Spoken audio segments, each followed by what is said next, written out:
What if the quietest nurse in the hospital was the one person no one should have challenged? At Cascadia, Mercy Medical Center, Nora Callahan sat alone in the cafeteria, her coffee cold, her field jacket hanging over the chair like a piece of history nobody understood. Then the head of security saw the faded military patch on her sleeve and decided she was a fraud. In front of doctors, nurses, and patients' families, he grabbed her badge, called her stolen valor, and tore the patch from her jacket.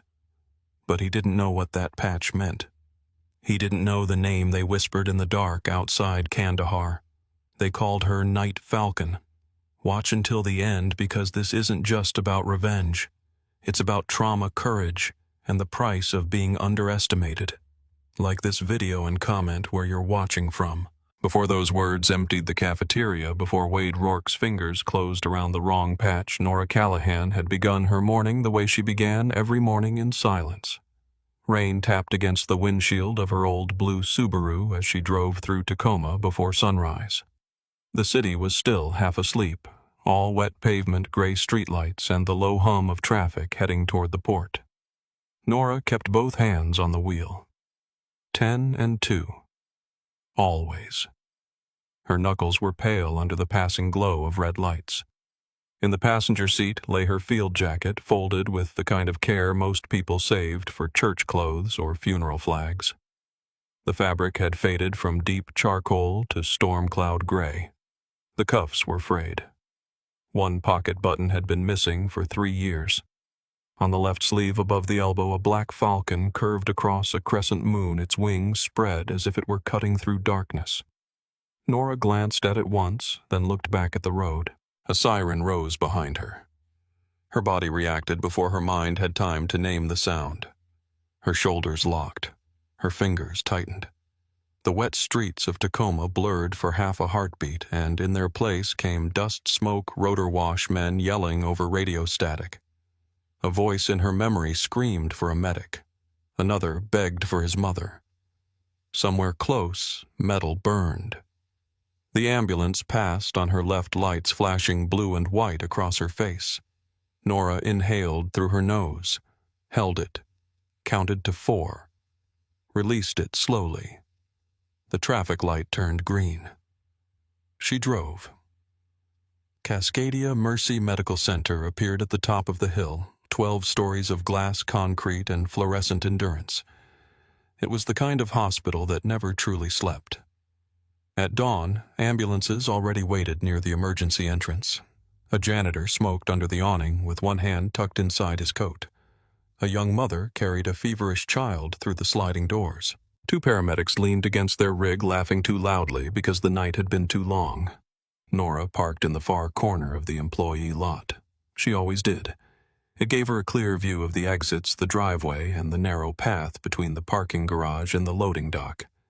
Habit. That was the word civilians used when they did not want to call something damage. She killed the engine and sat for a moment. The rain softened. Her phone showed 5:42 a.m. Shift started at 6:30. She was early as always. Nora reached for the field jacket and laid it across her lap. Her thumb brushed the falcon patch. The stitching near one wing had loosened again. She pressed it flat with the edge of her nail.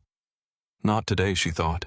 The words came so quietly they might not have been words at all. Inside the hospital, the air smelled of disinfectant, burnt coffee, and warm plastic tubing. Nora moved through the employee entrance with her badge clipped to her scrub top, her jacket over one arm. The night security guard at the desk, an older man named Harold, lifted 2 fingers in greeting. "Morning, Nurse Callahan. Morning. You ever come in late numb?" Thought not. That was the whole conversation. Nora preferred people who understood the shape of a small exchange and did not try to make it bigger.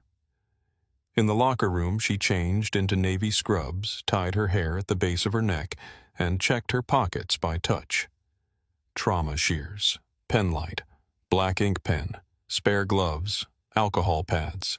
Folded list of medication concentrations she did not need but carried anyway because the body remembered what the mind tried to outrun. She hung the field jacket inside her locker for a moment, then hesitated. The hospital was cold. The ER was always cold. Patients came in, burning with fever, bleeding through shirts, shivering under shock blankets, but the rooms stayed cold enough to keep everyone awake. Nora took the jacket out again and put it on over her scrubs. In the mirror, she saw what everyone else saw. A tired nurse in her late 30s, plain face, watchful eyes.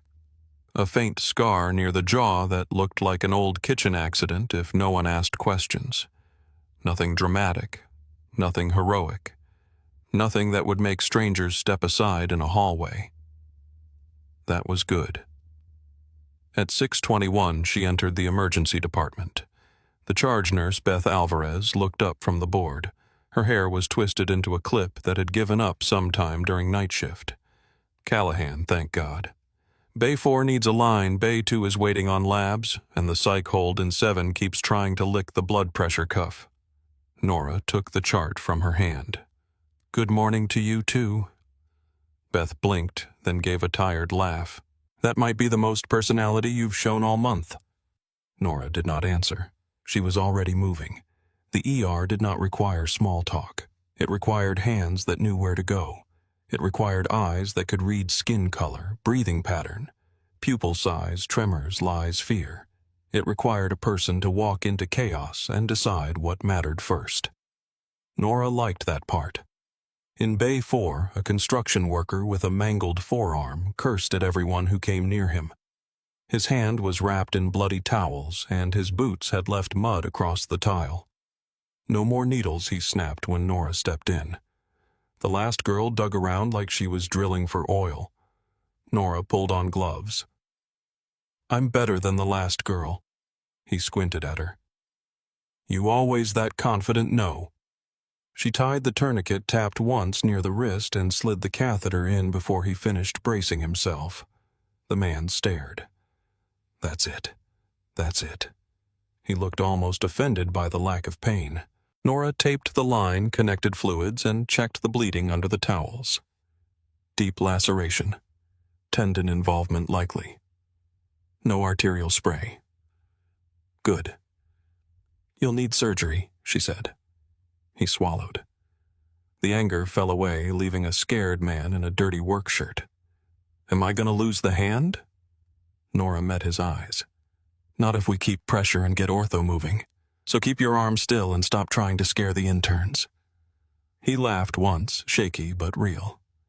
When she stepped out, Dr. Maya Chen was waiting near the computer station, arms folded over her white coat. Maya was the attending physician on day shift, early 40s, sharp-eyed and too perceptive for Nora's comfort. That was clean, Maya said. It was an IV. It was a moving target attached to a furious carpenter. He was scared. Most angry people are. Nora entered notes into the chart. Maya leaned against the counter. You sleep last night, Nora kept typing. Some. That means no. It means some. You know one day you're going to answer a personal question with a complete sentence and I'm going to need a chair. Nora almost smiled. Don't hold your breath. Maya studied her for a second longer than necessary. Her gaze shifted to the field jacket. Patch is coming loose again. Nora's hand paused above the keyboard. I know. There's a tailor 2 blocks over. Old guy. Fixes uniforms for the fire department. I'll handle it. Maya raised both hands slightly. Okay. She said it gently, but the words still landed too close. Nora finished the note and moved to Bay 2. By mid-morning, the ER had found its rhythm. A child with asthma improved after 2 nebulizer treatments. A cyclist with a broken collarbone stopped pretending he was not in pain.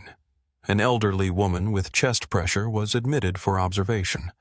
A drunk college student vomited into a basin and apologized to Nora 6 times. She accepted each apology with the same nod. To the staff, Nora was dependable. Quiet, but dependable. She did not gossip. She did not complain. She did not trade weekend plans. When people invited her for drinks after work, she always had a reason not to go. When birthdays came around, she signed the card but never stayed for cake. Nobody knew if she had family nearby. Nobody knew where she lived except payroll and human resources. Nobody knew why she wore the old jacket almost every day.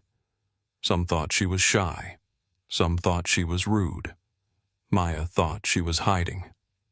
Across the hospital, on the ground floor near the visitor entrance, Wade Rourke began his own morning with a cup of black coffee and a briefing he treated like a battlefield command meeting. His security office was too small for the ego inside it.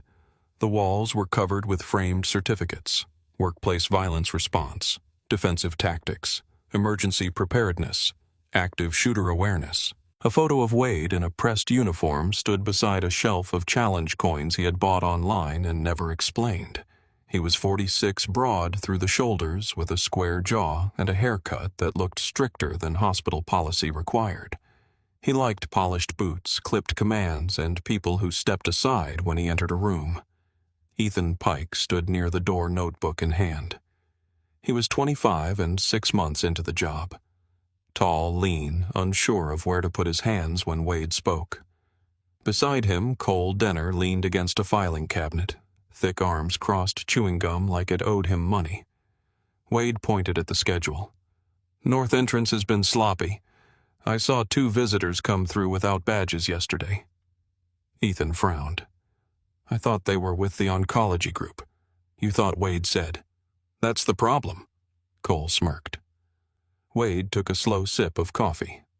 People lie. People push boundaries.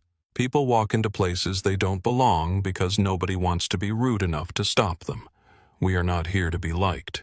We are here to catch what everyone else misses. Ethan nodded because nodding was safer than speaking. Wade looked at him. "You hesitate too much. I just don't want to escalate something that doesn't need it. Escalation happens when weak people wait too long." The words hung there. Ethan wrote nothing. Wade stepped closer. "This hospital has newborns, narcotics, surgical suites, psych holds domestic violence cases, gang injuries, custody disputes. You think danger shows up with a sign around its neck?" "No, sir." "Then stop looking for reasons to give strangers the benefit of the doubt." "Yes, sir." Wade turned away, satisfied. He did not tell them about the police academy application from 15 years ago. He did not tell them about the psychological review that said he demonstrated poor impulse control and authority fixation. He did not tell them how long that phrase had lived under his skin. Authority fixation. The words had followed him into every uniform he ever wore. Private mall security, corporate campus patrol, hospital safety officer, director of security. Each title had made the old rejection quieter, but never gone. At 10:18, Ethan left the office to check the service hallway near radiology. On the way, he saw Nora kneeling beside an older janitor named Mr. Sato, who sat on an overturned bucket with his hand wrapped in a bloody paper towel. "Tiny cut," Mr. Sato insisted. Nora peeled the towel back. "Tiny cuts don't drip on the floor. I was changing a trash liner. Glass inside. People throw away things they should not throw away. They also bleed on clean floors." Nora cleaned the cut, checked for glass, and wrapped it with practiced care. Mr. Sato watched her hands. "You do that like you've done it in the dark." Nora's hands stopped for less than a second. Then she taped the bandage. "Keep it dry. Employee health if it swells." Mr. Sato smiled. "You are good people, Nurse Callahan." Nora stood. "I'm on shift." She walked away before gratitude could become a conversation. Ethan watched her go. There was nothing dramatic about the moment. No music, no speech. Just a nurse helping a janitor in a hallway nobody paid attention to. Still, something about it stayed with him. Near noon, the ER slowed for the first time. Not quiet, never quiet, just less urgent.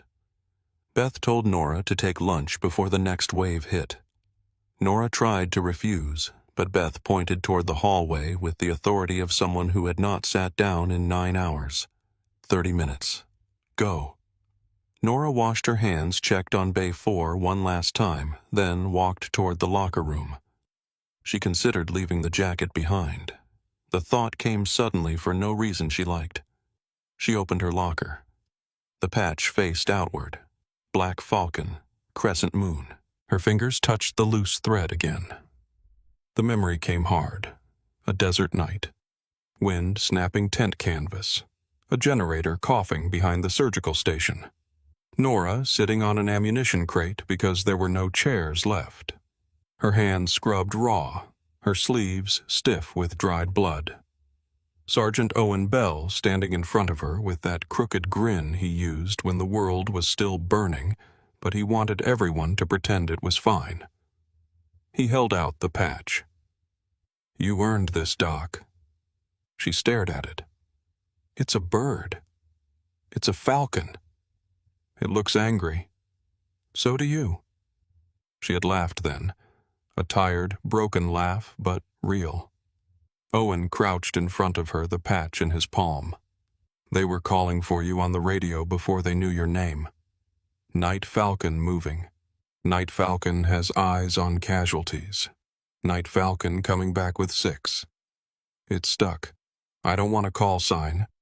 Nobody gets the one they want."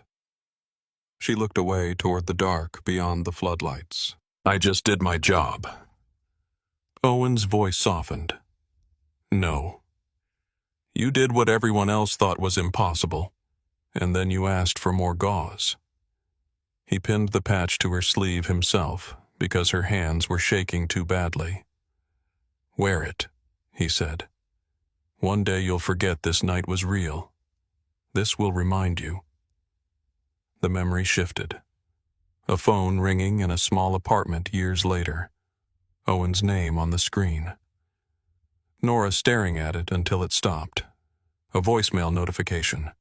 Her thumb hovering, not pressing play. Then a call from Tessa 2 days later. Owen was gone. No firefight, no blast, no enemy. Just a garage, a service pistol, and a silence none of them knew how to survive. Nora blinked and the locker room returned. Her hand was still on the patch. Her breathing had gone thin. She pulled the jacket from the locker and put it on. In the cafeteria, lunch had reached its loudest point. Residents clustered around tables with trays of fries. Nurses traded weekend complaints. Administrators in polished shoes discussed patient satisfaction scores as if suffering could be graphed into obedience. The coffee machine hissed. The vending machine hummed. Rain streaked the windows behind everything. Nora bought a turkey sandwich she did not want and a cup of coffee she would forget to drink. She chose the table near the back wall, the one with a clear view of both exits. She sat facing the room. Her body did that automatically. She unwrapped half the sandwich, took 2 bites, and opened a paperback from her bag. A medical thriller she had already read twice. The plot was ridiculous. The anatomy was wrong. It was still better than looking at her phone. Near the drink station, Wade Rourke entered with Ethan and Cole. He was talking about a visitor who had mouthed off near maternity, but the sentence died when he saw Nora's sleeve. The falcon patch. His eyes narrowed. "Look at that," he said. Cole followed his gaze. "What?" "The jacket." Ethan looked too. He recognized Nora from the hallway with Mr. Sato. Wade stepped slightly to the side, getting a better view. "That's military insignia." Cole grinned. "You think it's real?" Wade's mouth tightened. "I think people love costumes." Ethan shifted. "She works ER. Maybe she served." Wade looked at him like he had failed a test. "Women like that don't serve in combat. They buy old gear and count on people being too polite to ask." Ethan said nothing, but his stomach tightened. Wade watched Nora turn a page. "She sits alone every day," he said. "Never talks. Never smiles. That is exactly how frauds act. They hide.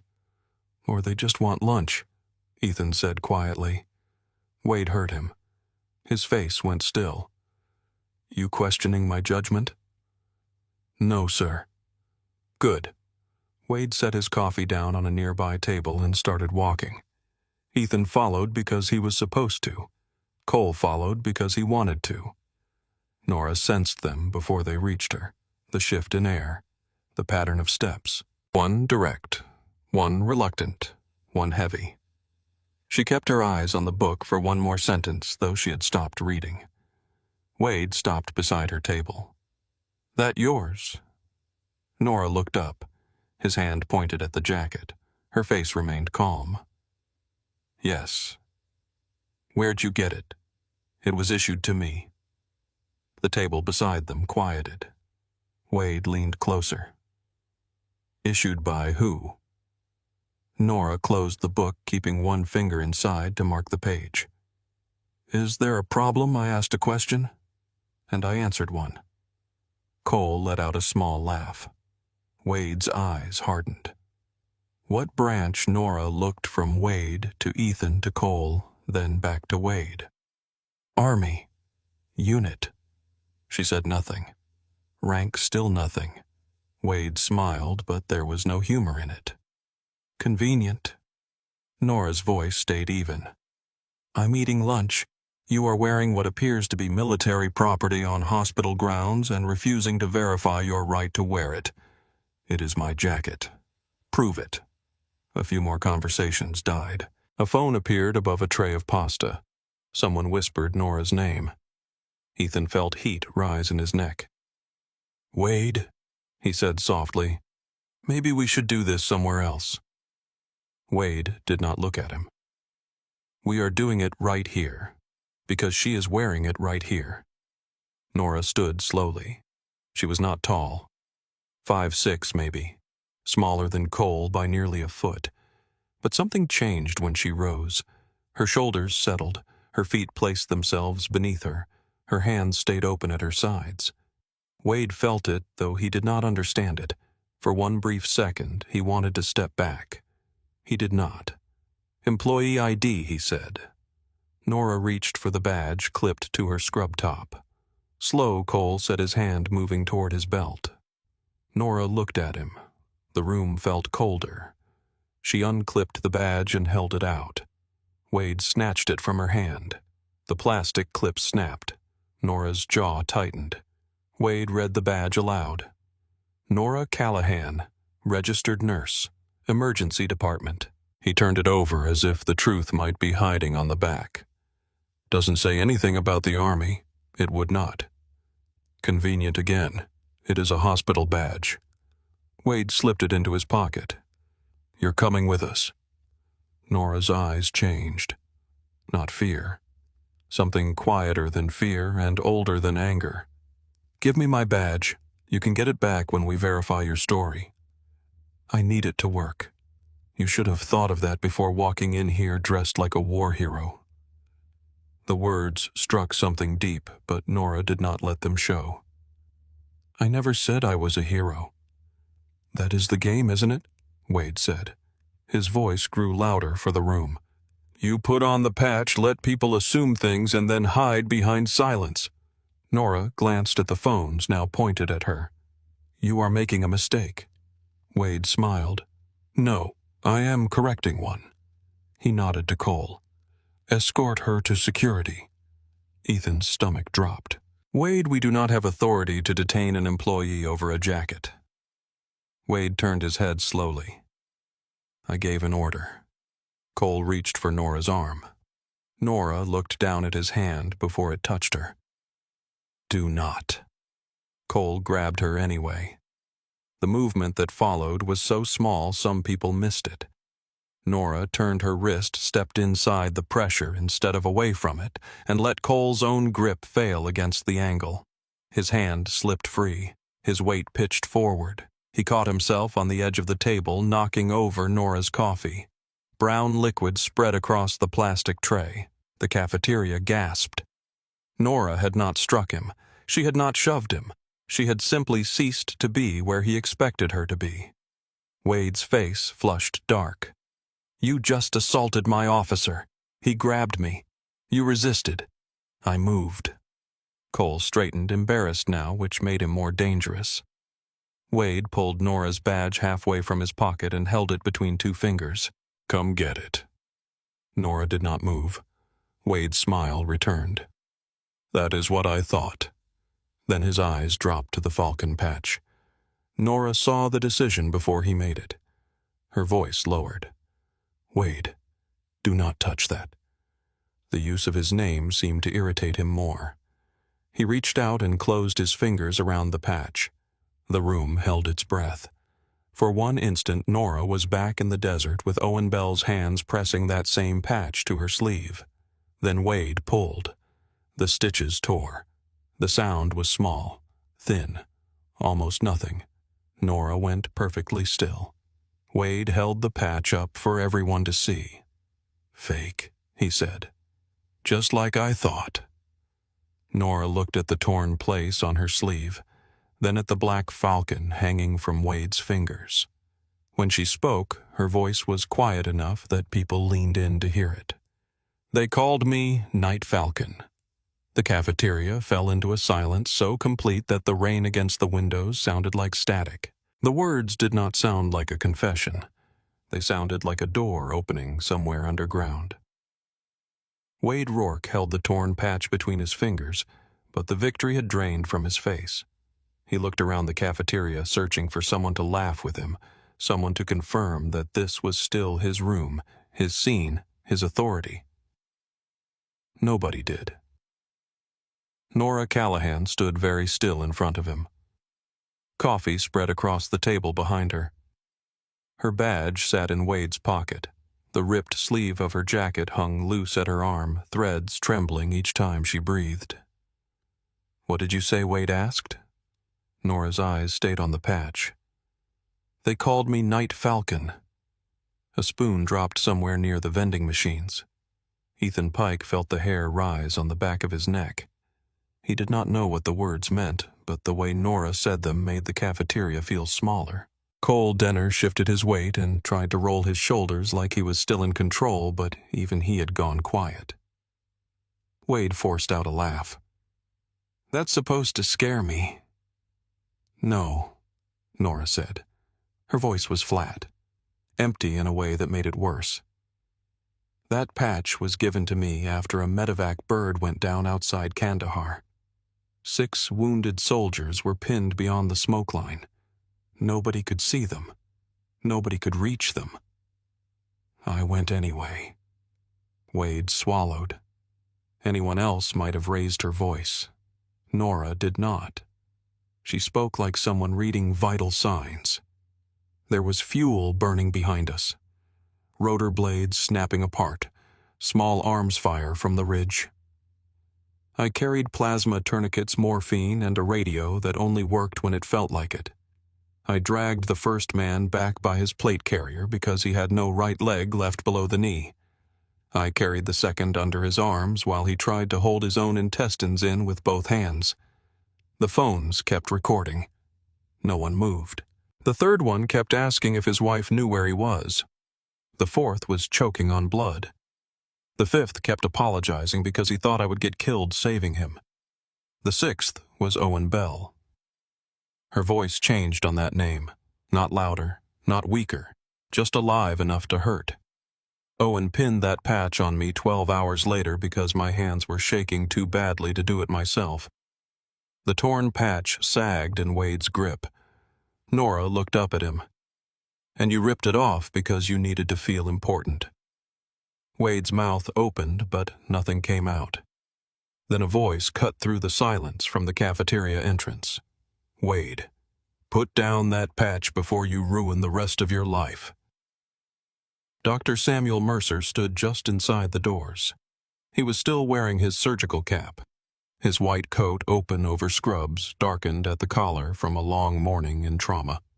At 62, he moved slower than the younger doctors, but when he spoke, rooms tended to listen. He had a face carved by sleepless years, battlefield medicine, and hospital politics that had failed to surprise him for decades. But now he looked shaken. His eyes were on Nora, then on the patch, then back to Nora.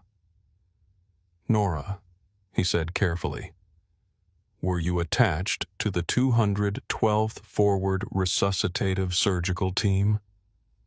Nora did not answer. Dr. Mercer's face lost color. Jesus, he whispered. It was you. Wade seized on the pause. Doctor, I was conducting a security inquiry. She refused to cooperate. She was wearing military insignia and would not provide documentation. Mercer turned his head slowly. She does not owe you a war story with her sandwich. Wade's jaw tightened. With respect, Doctor, you did not see the start of this. I see enough. Mercer stepped closer. I see an employee badge in your pocket that does not belong to you. I see a damaged jacket. I see one of your officers looking like he wishes the floor would open, and I see Nurse Callahan standing there with the kind of restraint that should embarrass every man in this room. Ethan flinched because the words found him too. Cole looked away.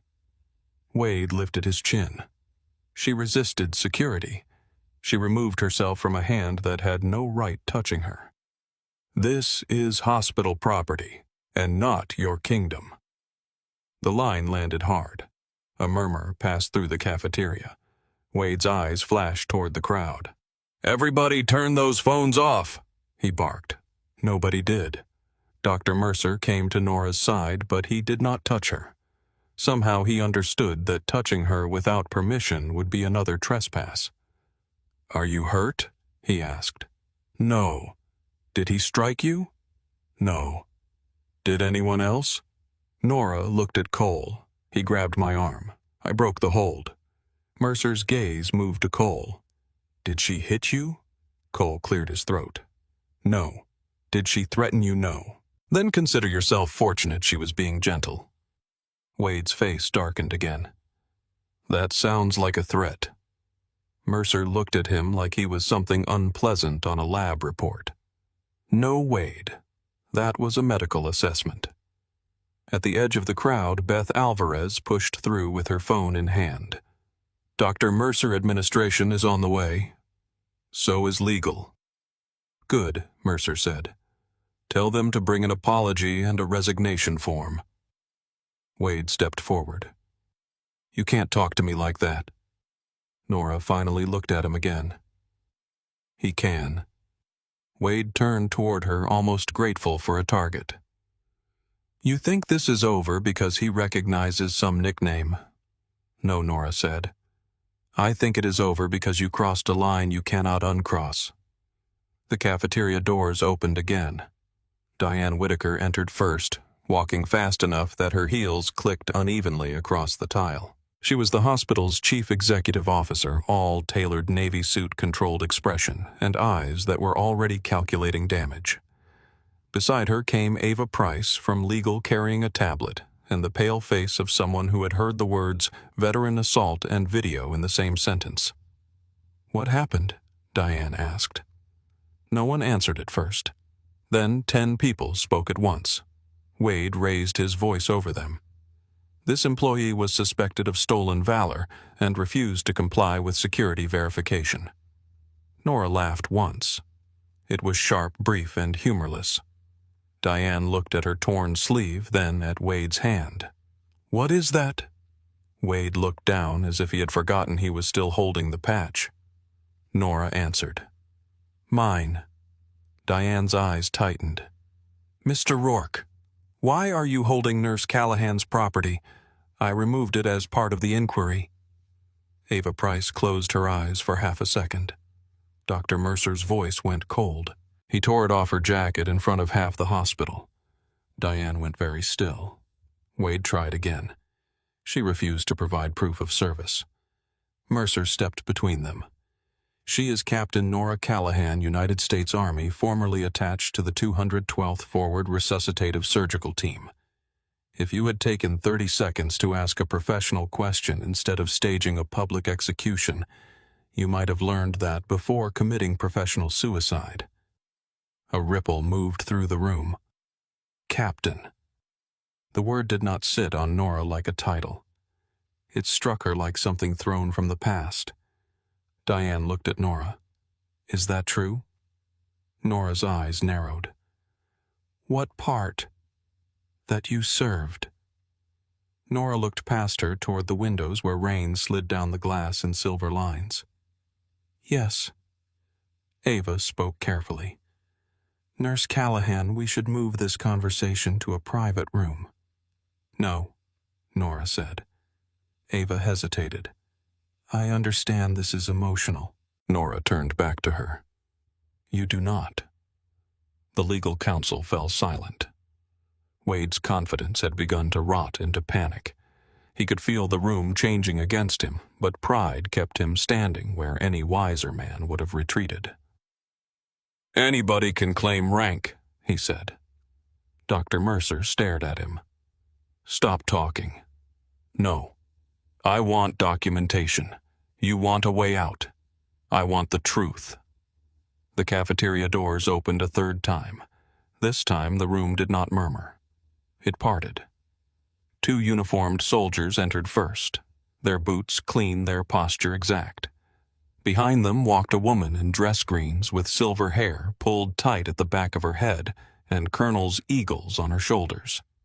She carried herself with quiet command, not the borrowed authority of someone who needed a badge to feel large, but the weight of someone who had given orders that mattered. Colonel Elaine Brooks scanned the cafeteria once. Her eyes found Nora. For the first time all day, Nora's composure cracked. Only a little. A tightening around the mouth. A breath caught too high in the chest. Colonel Brooks stopped 3 feet in front of her. Captain Callahan. Nora's hand twitched at her side, muscle memory reaching for a salute she was no longer required to give. Colonel Brooks. It has been a long time. Yes, ma'am. Brooks looked at the torn sleeve, then at Wade, then at the patch in his hand. The temperature in the room seemed to fall. Give it back, she said. Wade stared at her. I was conducting an internal security. Give it back. The second command had no volume behind it. It did not need any. Wade placed the patch on the table with 2 fingers as if it had become dangerous. Nora reached for it, but her hand stopped above the fabric. For a moment, she could not touch it. Dr. Mercer noticed. So did Colonel Brooks. Brooks turned to Diane. Who is in charge here? Diane stepped forward. I am Diane Whitaker, Chief Executive Officer. Then listen carefully. One of your security employees publicly detained a decorated combat medic, confiscated her identification, destroyed personal property presented after a combat rescue, and accused her of a federal crime in front of witnesses. Diane's face tightened. Colonel, I assure you we are taking this very seriously. No, Brooks said. You are beginning to understand that you should have taken it seriously 5 minutes ago. Wade tried to recover. Colonel, she would not answer basic questions. Brooks looked at him. Name, Wade Rourke. Title, Director of Security, Military Service. Silence. A small sound moved through the cafeteria. Not quite a laugh. Not quite a gasp. Wade's face hardened. I work hospital security. My job is to identify threats. Brooks stepped closer. You saw a quiet woman in scrubs and decided she was safe to humiliate. That is not what happened. It is exactly what happened. Wade's voice cracked at the edge. She could have just said who she was. Nora spoke before Brooks could. I did not owe you my dead. The room went silent again. Wade looked at her confused. Nora's eyes were dry, but there was something worse than tears in them. Every question you asked had bodies behind it. What branch army? That is a convoy burning outside a village. What unit? That is a surgical tent with no lights because the generator failed. What rank? That is a lieutenant bleeding out while I told him he was going home. You wanted answers like trivia. I carry them like names. No one breathed. Colonel Brooks's jaw flexed once. Then she faced the room. For those who do not know, Captain Nora Callahan served with distinction during Operation Resolute Shield. She conducted 39 casualty extractions under hostile fire. She performed emergency interventions in unsecured territory with limited support and repeated enemy contact. On one mission, she crossed an active kill zone 4 times to retrieve wounded soldiers after a medevac aircraft was disabled. Nora lowered her eyes. Brooks continued. The call sign Night Falcon was not decoration. It was an operational designation. She moved at night because daylight got people killed. She treated the wounded in places most trained personnel could not reach. She brought soldiers back who had already been counted as lost. Ethan looked at Nora and felt shame settle deep in his chest. He remembered Mr. Sato's hand, the careful bandage, the simple words. "I'm on shift." Wade stared at the floor. Brooks turned back to Nora. "Your Silver Star approval came through last month." Nora's head lifted. "What?" "We attempted notification through your last listed address." "I moved." "Yes," Brooks said softly. "You disappeared." That word struck harder than the rest. Nora looked away. Diane stepped in quickly, trying to regain control. "Captain Callahan. Nurse Callahan. I apologize. This is clearly a terrible misunderstanding." Nora looked at her. "A misunderstanding is when someone takes the wrong lunch from the fridge." Diane had no answer. Ava Price touched her tablet screen with a trembling finger. "Mr. Rourke, return Nurse Callahan's employee badge immediately." Wade reached into his pocket. For a second, his hand would not cooperate. Then he pulled out the badge and held it toward Nora. She did not take it from his fingers. Put it on the table. Wade's face flushed, but he obeyed. Nora picked it up, clipped the broken piece to her scrub pocket as best she could, then reached for the patch. Her fingers closed around it. The fabric was warm from Wade's hand. She hated that. Cole backed away another step. Diane turned to him. "You and Officer Pike will report to my office." Ethan swallowed. "Yes, ma'am." Wade looked at Diane. "And me?" Her face had gone hard. "You will surrender your radio keys and access card to legal counsel now." I was doing my job. Dr. Mercer spoke before Diane could. "No, Wade. You were auditioning for power." Wade looked around, but the room offered him nothing. No support, no rescue, no place to stand. Ava held out her hand. "Your access card." He removed it from his belt. The plastic clicked against her palm. "Radio." He handed it over. "Keys." The key ring shook as he dropped it into her hand. Only then did Wade seem to understand that the badge, the keys, the radio, the title, all of it had been thinner than he thought. Colonel Brooks turned to Nora. "Are you injured?" "No, ma'am." "Do you want medical evaluation?" "No." "Do you want to file charges?" Nora looked at Wade. His face was gray now, smaller somehow. "I want to go back to work." Brooks watched her for a long moment. "That is not the same as being all right." "I know." Dr. Mercer stepped closer. "Nora, take the rest of the day." She shook her head. "No. Nora, my patients do not care what just happened in here. That does not mean it did not happen." Her grip tightened around the patch. "If I stop moving, it gets worse." Mercer understood that too well. He nodded once. "All right. But my office door stays open." Nora turned toward the exit. The crowd parted for her. Someone near the back began clapping, one pair of hands, then another, then more. The sound grew, filling the cafeteria, rolling over tables and trays and frozen conversations. It was not polished. It was awkward, emotional, full of guilt and awe, and the desperate human need to repair what had already been broken. Nora kept walking. She did not look left or right. She could not. The applause followed her through the doors and into the hallway where it became muffled by walls and distance. She made it halfway to the emergency department before her legs weakened. She turned into an empty stairwell and sat on the second step from the bottom. The concrete was cold through her scrubs.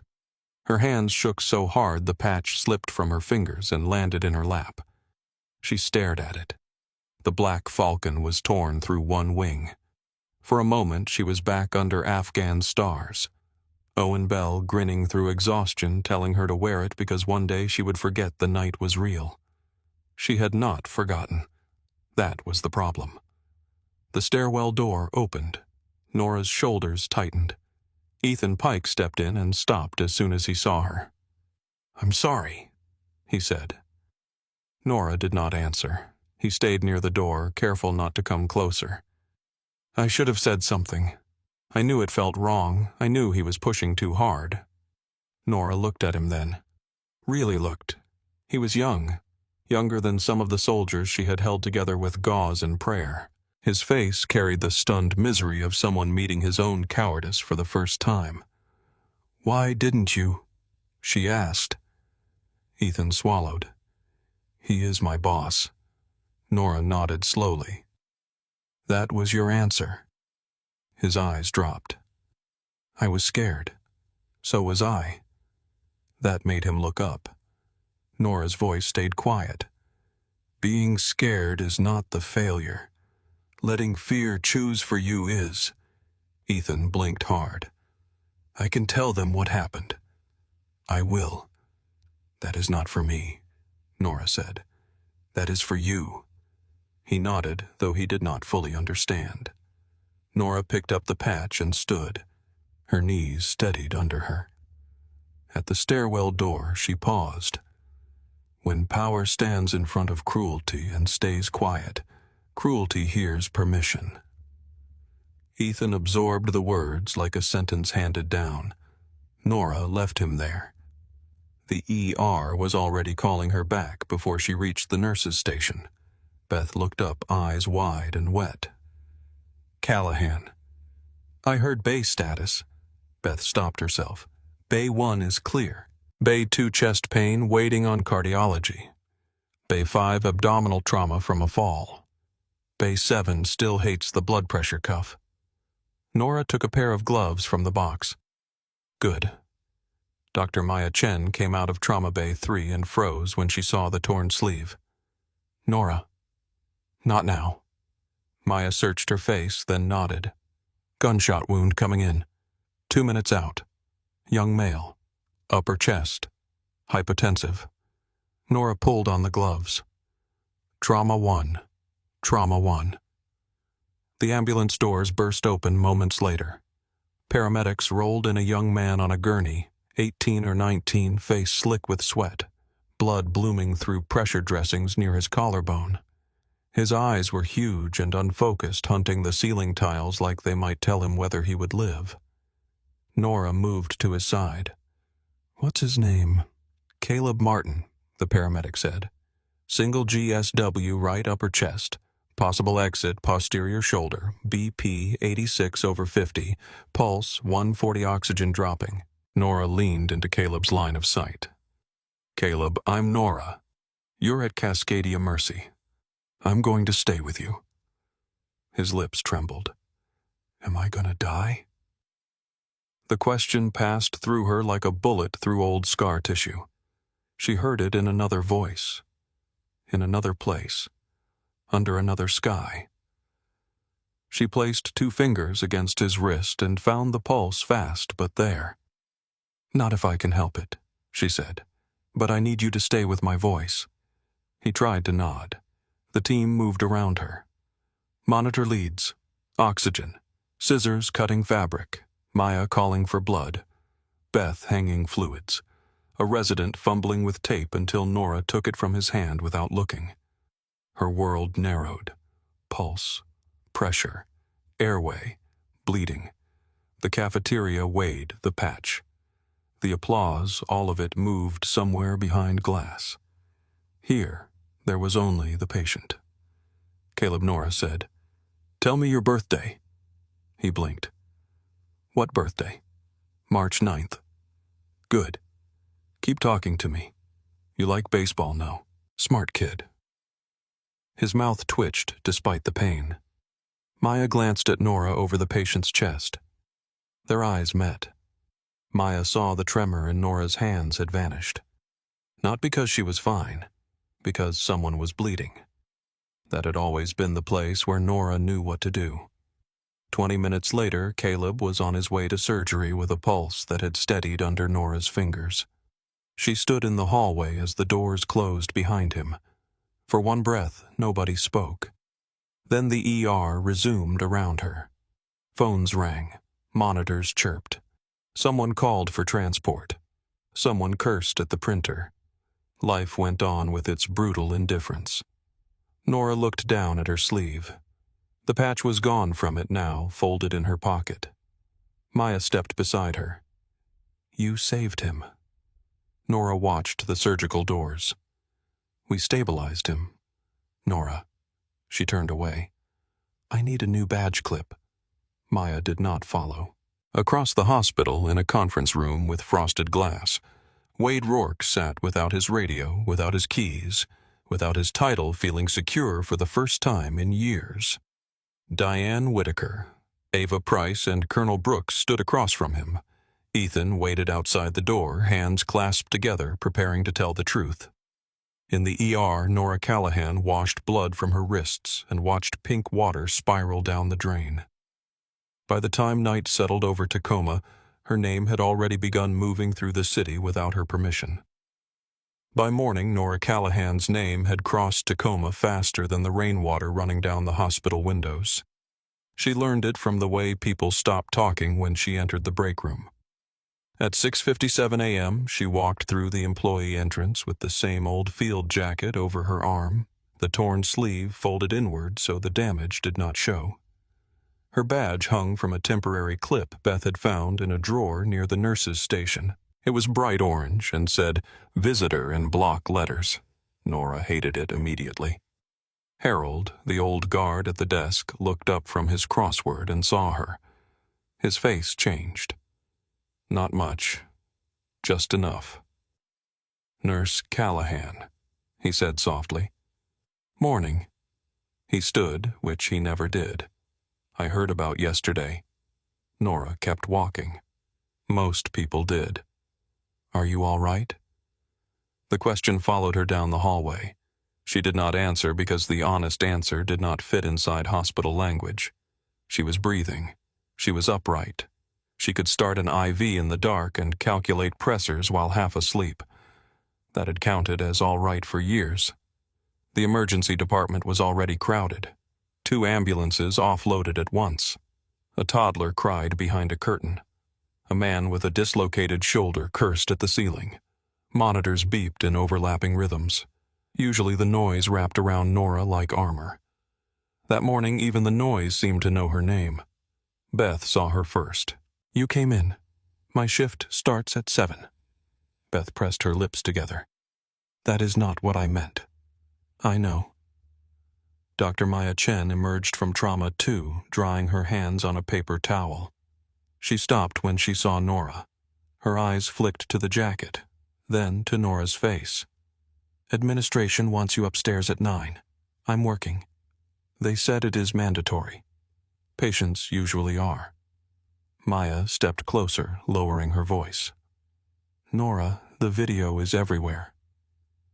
Nora looked at the patient board. What video, Maya did not answer right away. That was enough. Nora's fingers tightened around the chart in her hand. How much, Maya exhaled. Enough. Enough meant Wade taking her badge. Enough meant Cole grabbing her arm. Enough meant the patch tearing free.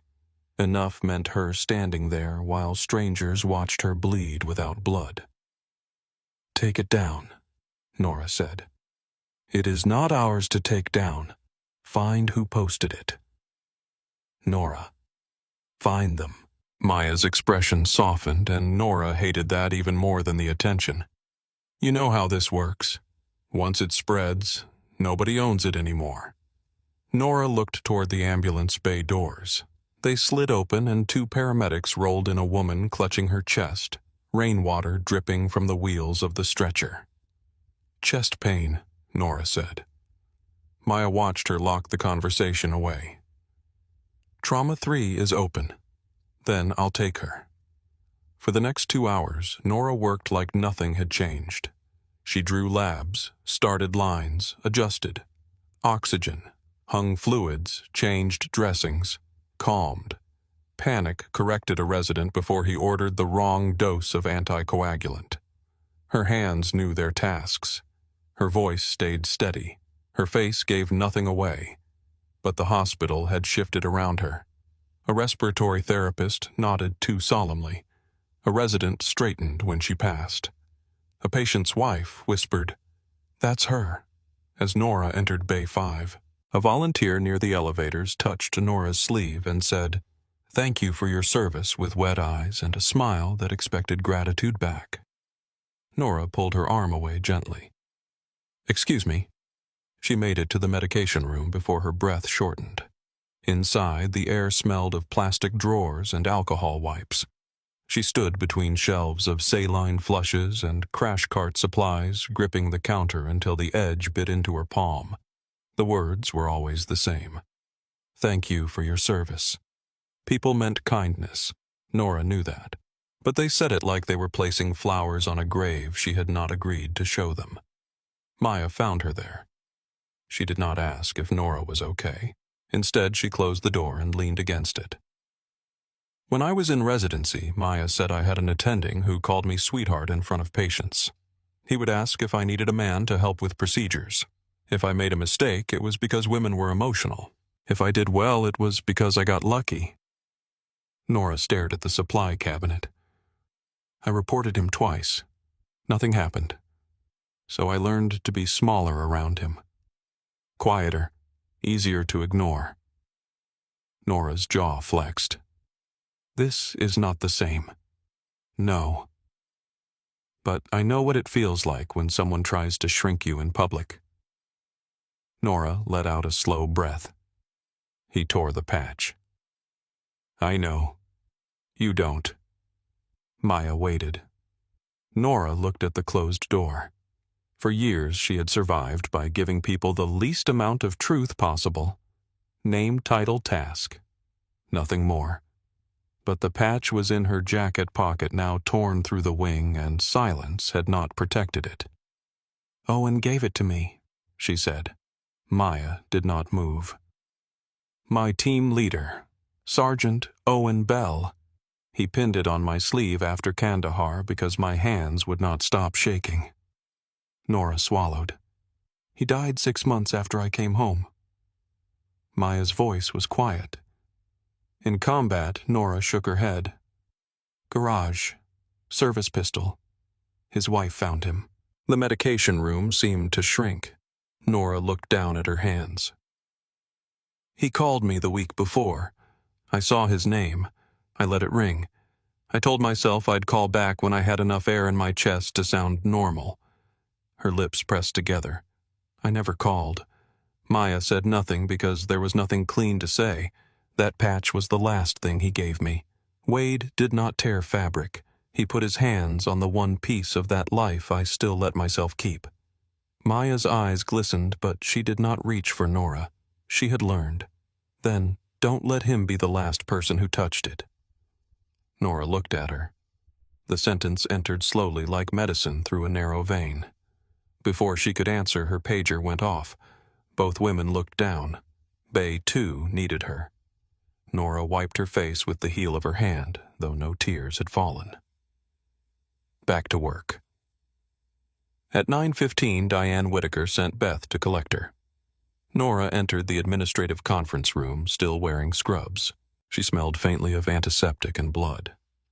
Across the table sat Diane Ava Price from Legal and a woman from Human Resources named Elise Warren, whose sympathetic smile looked rehearsed. A box of tissues sat in the middle of the table. Nora looked at it, then at them. "No." Diane blinked. "I'm sorry. Whatever that box is for, no." Ava folded her hands. "Nora, we want to begin by offering our sincere apology for the incident yesterday.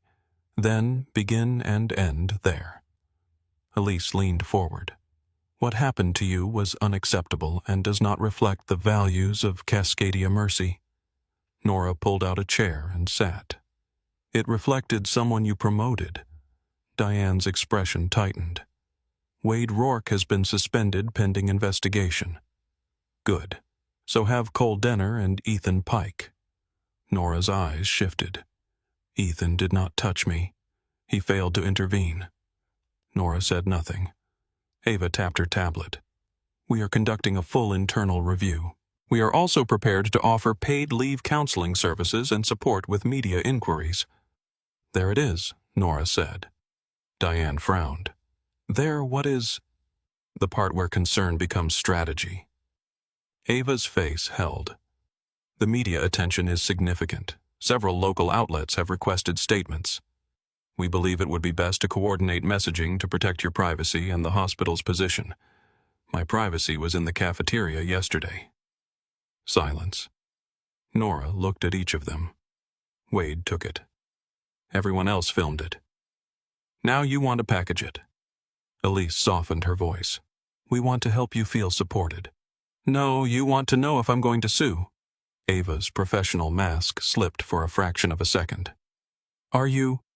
Nora stood. I came here to work. Diane rose too. Nora, please. This situation is bigger than one shift. It became bigger because you let a man with a badge confuse suspicion with power. Diane's mouth opened then closed. Nora turned toward the door. Ava spoke behind her. If reporters approach you, do not engage without counsel.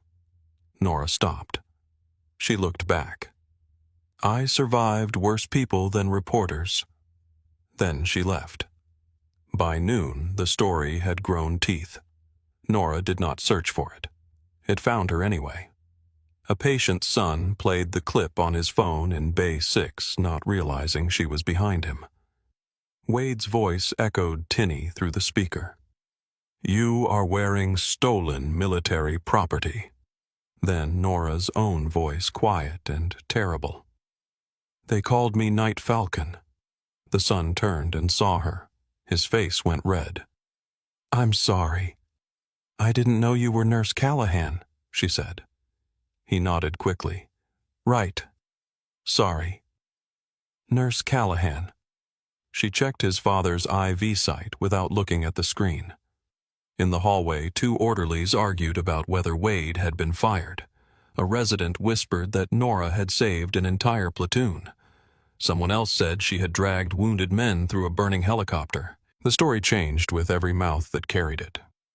At 3 p.m., Beth found Nora restocking trauma supplies with the intensity of a person trying to punish the cabinet. You need to eat. I did. No. You moved a granola bar from one pocket to another. Nora placed gauze rolls into a bin. Same thing. Beth leaned against the cart. I saw the full video. Nora kept working. Everyone did. I saw Ethan's face. That made Nora pause. He looked like he wanted to stop it. Wanting is not stopping. No, Beth said. But it might be where stopping starts. Nora closed the drawer. That sounds like something people say when consequences arrive late. Beth did not argue. Nora's shift ended at 7, but she stayed until 8:30 because a pileup on Interstate 5 flooded the ER with injuries. Work gave her a place to put her hands. That was all she wanted. When she finally changed out of her scrubs, the locker room was empty. Her field jacket hung open in the locker. The torn sleeve looked worse under the fluorescent light. She took the patch from her pocket.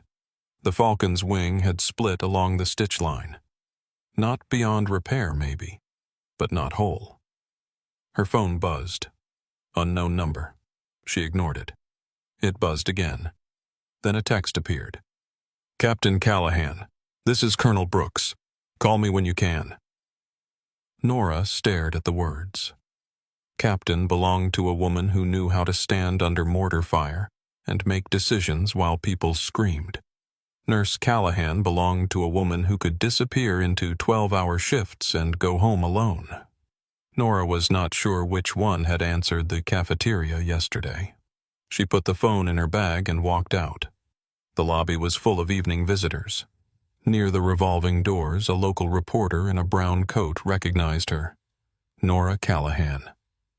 She kept moving. Ms. Callahan, can we ask about what happened yesterday? No. Do you believe Cascadia Mercy failed to protect you? She reached the exit. Move. This story has touched thousands of people. Don't you want them to hear from you directly? Nora looked at him then. Rain reflected across the glass behind him. My story is not a public utility. The reporter lowered his microphone slightly. She walked past him into the cold.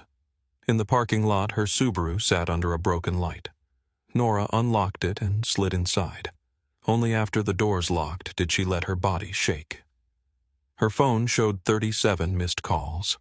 Texts from old co-workers, reporters, a cousin she had not spoken to in 4 years, a number from the base, another from Maya, another from Dr. Mercer. One message had no subject, no introduction, just words. My brother died in Afghanistan. A medic kept him alive long enough for him to say goodbye to us on a satellite phone. I do not know if that was you. I just know it was someone like you. Thank you for coming home. Nora read it once, then again. The screen blurred. She set the phone face down on the passenger seat and gripped the steering wheel until her fingers hurt. At home, her apartment felt smaller than usual. 3rd floor, 1 bedroom, white walls, second-hand couch, books stacked beside the radiator, a kettle on the stove. No photographs except one shoved inside a drawer she almost never opened. She hung the jacket on the back of a chair instead of the hook near the door. The empty place on the sleeve faced her. Nora made tea and forgot to drink it. At 11:40 p.m., she finally called Colonel Brooks. The colonel answered on the first ring. Captain, I'm not active duty. No, but I know who I'm speaking to. Nora sat on the edge of the couch. What do you want? The Army wants to move up your Silver Star ceremony. Nora closed her eyes. No, it was scheduled for next month. Given the current attention command believes I said no. Brooks went quiet. Nora stood and began pacing. I am not putting on a uniform so people can clap at a cleaner version of yesterday. That is not what this is. It is exactly what this is. The hospital wants me quiet. The media wants me wounded. Now the Army wants me useful. Brooks's voice softened, but not by much. The Army wants to honor you. The Army lost the paperwork for 5 years. A pause. Yes, Brooks said. It did. The honesty hit harder than denial. Nora stopped pacing. I cannot stand in front of cameras and pretend that metal fixes anything. It does not fix anything. Then why do it? Because the men you saved are still alive. Because Owen Bell wrote the first statement recommending you before he died. Because hiding from the ceremony does not punish the bureaucracy. It only punishes the woman he believed in. Nora's throat tightened. That was low. That was true. Nora looked at the jacket. The torn patch lay on the coffee table beside her cold tea. I don't know how to be that person anymore. You are not being asked to become her again, Brooks said. You are being asked to stop burying her like she did something wrong. Nora pressed her fingers against her eyes. I need time. You have until Thursday. That is not time. It is what we have. Nora almost laughed. Old language. Field language. No comfort, no illusion, just the mission in front of you and the supplies available. I'm not promising anything. I know. The call ended. Nora slept badly. The nightmare came before dawn. Dust in her mouth. Owen shouting over the radio. A soldier under her hands with no pulse. Her own voice saying, stay with me, stay with me, stay with me, until the words became meaningless. She woke on the floor beside the couch, one hand stretched toward a rifle that had not been there in years. At 8:12 a.m., someone knocked on her apartment door. Nora stayed still. The knock came again. Nora, doctor. Mercer called through the door. I brought breakfast. It is terrible for your arteries, but good for morale. She almost ignored him. Then he added, Your neighbor is staring at me like I'm selling stolen furniture. Nora opened the door with the chain still on. Mercer held up a paper bag and 2 coffees. You look awful, he said. Good morning to you, too. May I come in, No? He lifted the bag. Breakfast sandwiches. She stared at him. He stared back. She unlatched the chain. Mercer entered quietly. His eyes moved once around the apartment, taking in the lack of clutter.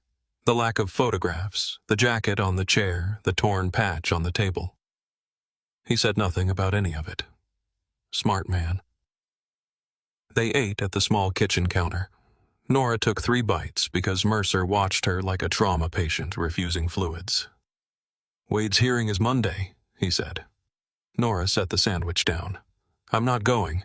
They may ask for your statement. They have video. They need your voice. No. They need my presence to make the process look clean. Mercer did not deny it quickly enough. Nora gave him a tired look. At least lie faster, he sighed. They are scared. They should be. Nora. He humiliated me, and now everyone wants to arrange my pain into something useful. Mercer folded his hands around his coffee. What happened to you over there? The room changed. Nora looked at him. That is not your door to open. I know. Then do not touch it. He nodded. For a while, only the radiator hissed. Then Mercer said, You have spent 18 months in my ER walking like every room might turn into a kill zone. You know every exit. You stand with your back to walls. You flinch at dropped metal trays, then pretend you didn't. You take every violent patient because you think you're the only one who can absorb it. Nora's face tightened. You diagnosing me now? No. I'm telling you, I see you. That is the problem. He absorbed that. I cannot make the world stop looking, but I can tell you that being seen is not the same as being taken. Nora looked away. I wanted to be left alone. I know. And now Mercer stood and carried the empty wrappers to the trash. Now you decide what parts of yourself are not theirs to hold. He left soon after, placing his card on the counter as if she did not already have his number. That afternoon, another knock came. Nora approached the door silently and looked through the peephole. Wade Rourke stood in the hallway. For a moment, she considered calling the police. Instead, she opened the door but left the chain on. His face looked older than it had in the cafeteria. Unshaven, eyes red. His jacket soaked from rain. What are you doing here? I got your address from an old staff contact. That was stupid. I know. Leave. He lifted both hands slowly. I'm not here to argue. I brought something. Nora's eyes narrowed. From inside his coat, Wade took out a small cloth bundle. He unfolded it with care that looked almost painful.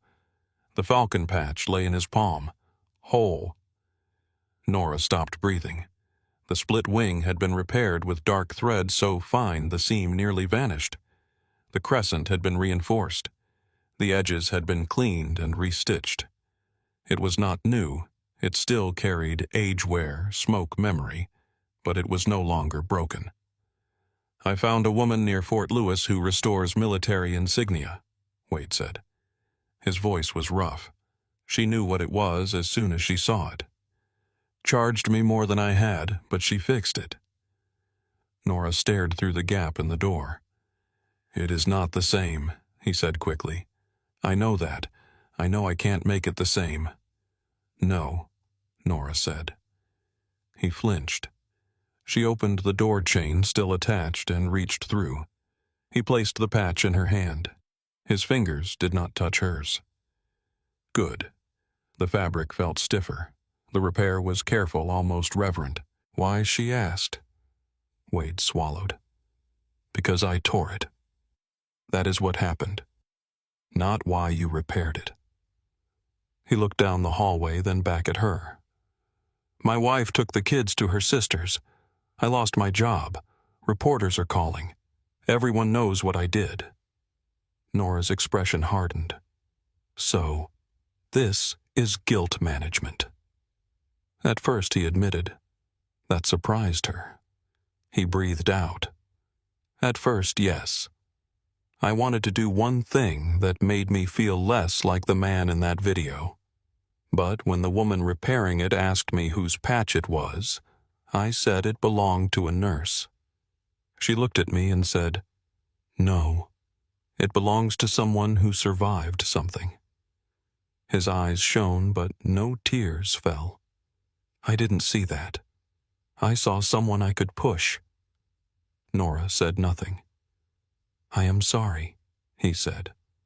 "Not the kind that asks you to say it's okay." "It isn't. I just needed to say it without an audience." Nora looked at the patch in her hand. Owen's patch. Her patch. Not healed, repaired. There was a difference, but maybe not a useless one. "I forgive you," she said. Wade looked up fast. "Not because you deserve it," Nora said. "Because I am tired of carrying your worst moment on top of mine." His face folded inward. "But understand this. You did not just hurt me. You hurt every veteran who stays quiet because they are afraid someone like you is waiting to demand proof. You gave their fear a uniform." Wade nodded slowly. "I know."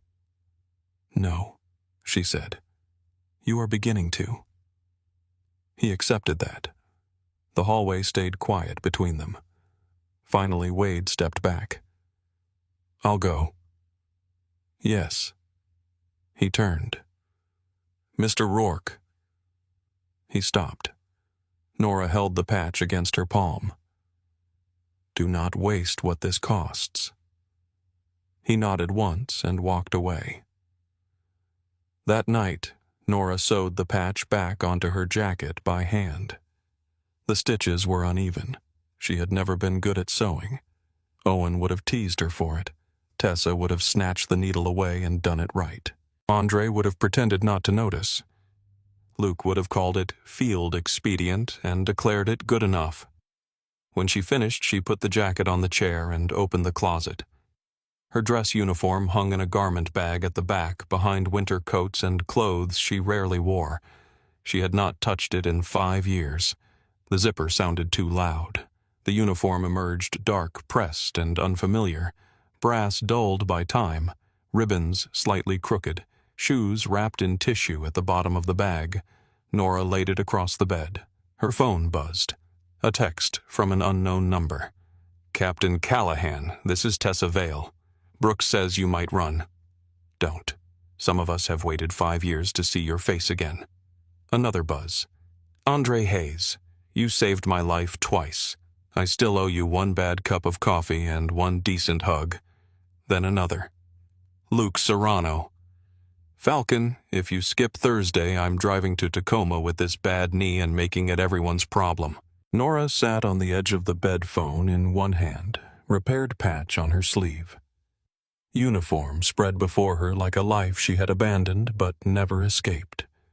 For a long time, she did not type. Then she wrote 3 words. "I'll be there." The rain continued against the windows, softer now, almost steady enough to sound like breathing. Thursday arrived with a hard blue sky over Tacoma, the kind that made every edge sharper. Nora stood in front of her bedroom mirror at 10:17 a.m., wearing the uniform she had spent 5 years pretending did not exist. The jacket fit tighter through the shoulders than she remembered.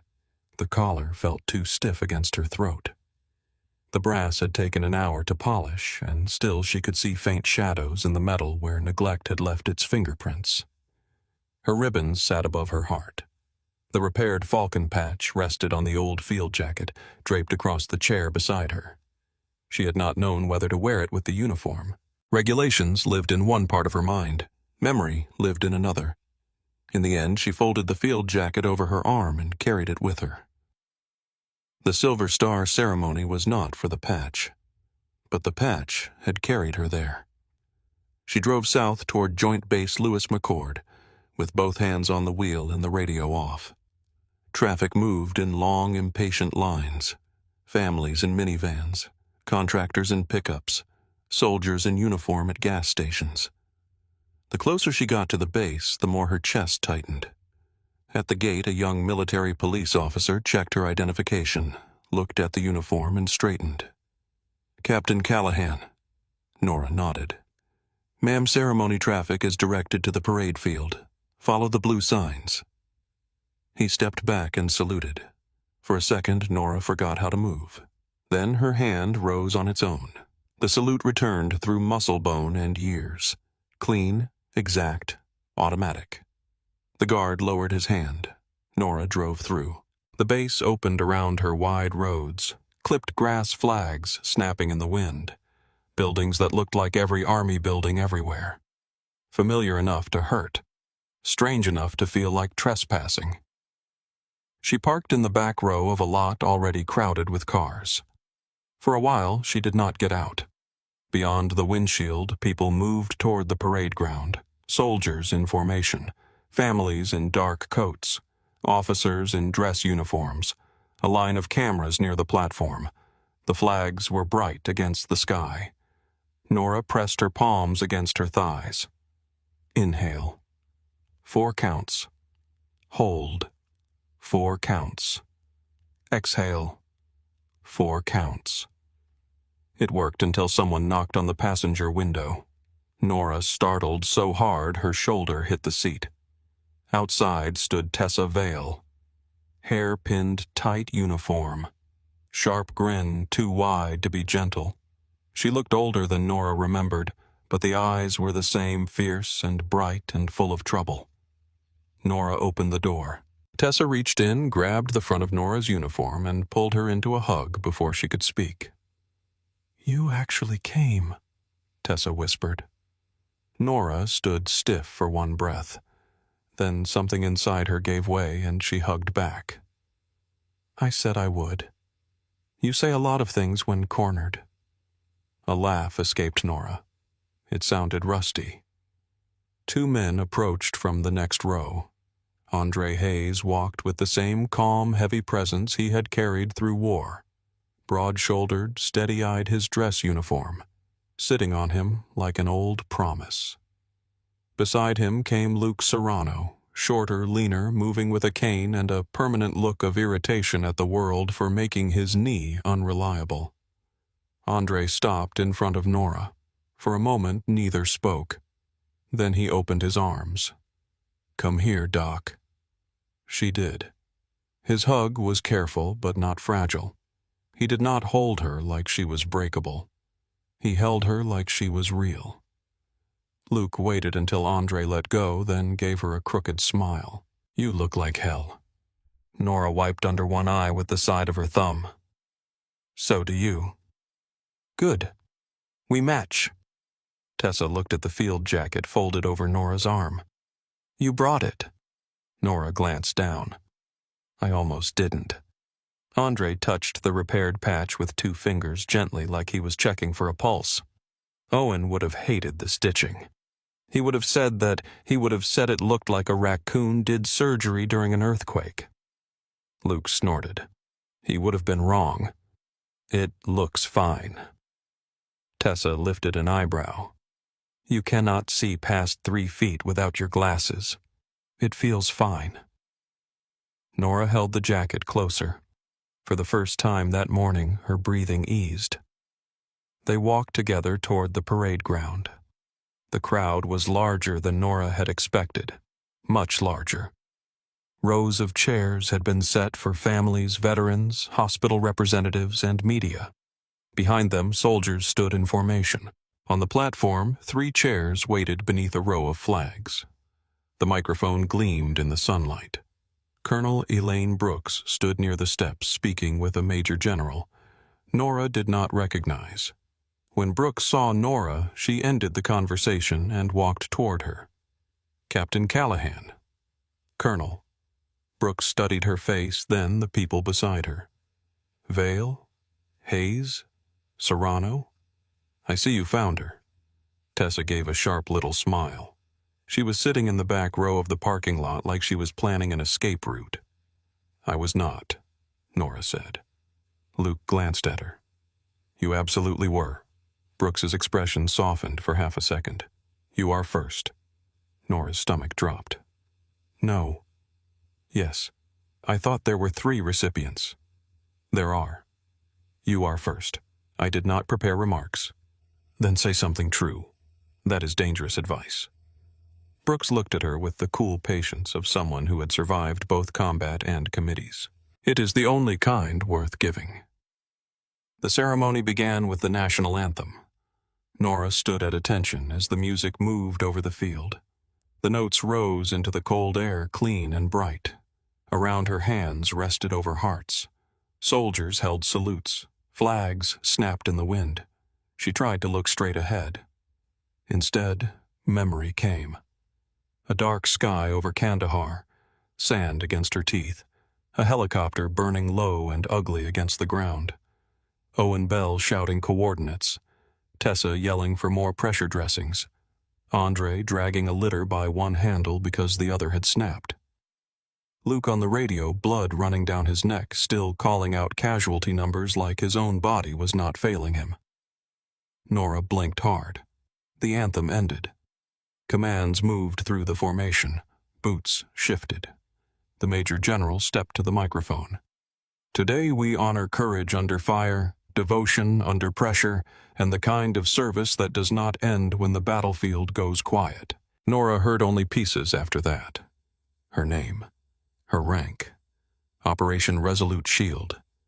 212th Forward Resuscitative Surgical Team. Enemy contact. Disabled medevac. 6 wounded soldiers. Without regard for her own safety. The words sounded too polished, too clean. The actual night had been noise and terror and hot blood soaking through gloves.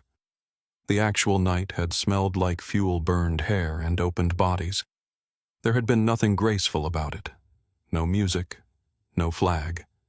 Just the next breath, the next wound, the next impossible distance across open ground. Captain Nora Callahan repeatedly exposed herself to hostile fire to provide emergency care and extract wounded personnel from an unsecured combat zone. Her vision blurred. She could see the first soldier's face. Private Ellis, 19, kept saying he had lost his boot when he had lost far more than that. The second Morales, who had asked her to lie to his wife if he died. She had told him to shut up and breathe. The third Benton, who had grabbed her wrist and begged her not to leave him. She had gone back for him twice. The fourth Reeves, drowning in his own blood until she opened his airway with hands that would not stop shaking. The fifth, Harlan, praying out loud between screams. The sixth, Owen, who had waved her off because leaders always believed their own lives were the cheapest thing in the room. She had ignored him. Her actions saved the lives of 6 soldiers and inspired all who witnessed them. Nora wanted to tell the crowd she had not inspired anyone. She had been terrified. She had vomited behind the surgical tent afterward. She had screamed at a chaplain because he tried to put a hand on her shoulder. She had cried only once 12 hours later when Owen pinned the Falcon to her sleeve and said she had brought them home. The Major General lifted the medal from its case. Captain Callahan front and center. Her legs moved. She climbed the steps to the platform. The world narrowed to polished shoes whined against her face, the weight of every eye on the field. The Major General pinned the silver star to her uniform. The medal touched her chest, cold at first, then warm. He stepped back and saluted. Nora returned it. The crowd rose. Applause rolled over the parade ground, huge and physical. Nora stood inside it, unable to decide whether it was honor or weather. She looked past the cameras and found Tessa crying openly. Andre stood still, jaw clenched. Luke wiped his face with the heel of his hand and pretended he had dust in his eye. Dr. Samuel Mercer stood near the civilian section with Maya Chen beside him. Beth Alvarez was there too, arms crossed, tightly smiling like she was trying not to fall apart. And at the far edge of the crowd, behind a row of stone pillars, Wade Rourke stood in a dark suit that did not fit quite right. He looked smaller without the uniform. Their eyes met. Wade did not wave, did not mouth anything dramatic. He simply lowered his head once. Nora looked away. The Major General gestured toward the microphone. Nora stepped to it. The applause faded. Her hands rested on the sides of the podium. She had planned to say thank you. 2 words, maybe 3. Thank you for this honor. Then step away. Return to the back row and disappear into Tessa's grip before anyone could ask for more. She opened her mouth. Nothing came. The crowd waited. Wind moved across the microphone, a low breath of static. Nora looked down at the silver star, then at the field jacket folded on the chair behind her, the repaired falcon patch visible near the collar. "I do not feel like a hero," she said. The parade ground went still. Her own voice sounded strange through the speakers. "I feel like someone who did what the moment required because people were bleeding and there was no one else close enough to reach them." She swallowed. "For a long time, I thought surviving meant becoming quiet, small, easy to miss. I thought if I could make my life ordinary enough, the things I saw might stop following me." She found Tessa's face, Andre's, Luke's. They did not. A few people shifted in their seats. Nora's voice steadied. "This medal does not erase the fear. It does not bring back the people we lost. It does not fix the years some of us spent trying to convince ourselves that silence was the same as peace." Colonel Brooks watched her without moving. Nora touched the edge of the podium. "But I am learning that hiding does not honor the dead. Living does. Working does. Reaching for the next person in pain does." She looked toward the cameras, then, not because she wanted them, but because they were there. To the medics, nurses, corpsmen, doctors, firefighters, veterans, and quiet people carrying stories nobody sees. You do not have to perform your wounds to prove they are real. You do not have to be loud to matter. And you do not have to disappear to survive. The silence held for one breath. Then the applause began again. This time Nora did not run from it. She stepped back from the microphone and let it pass through her.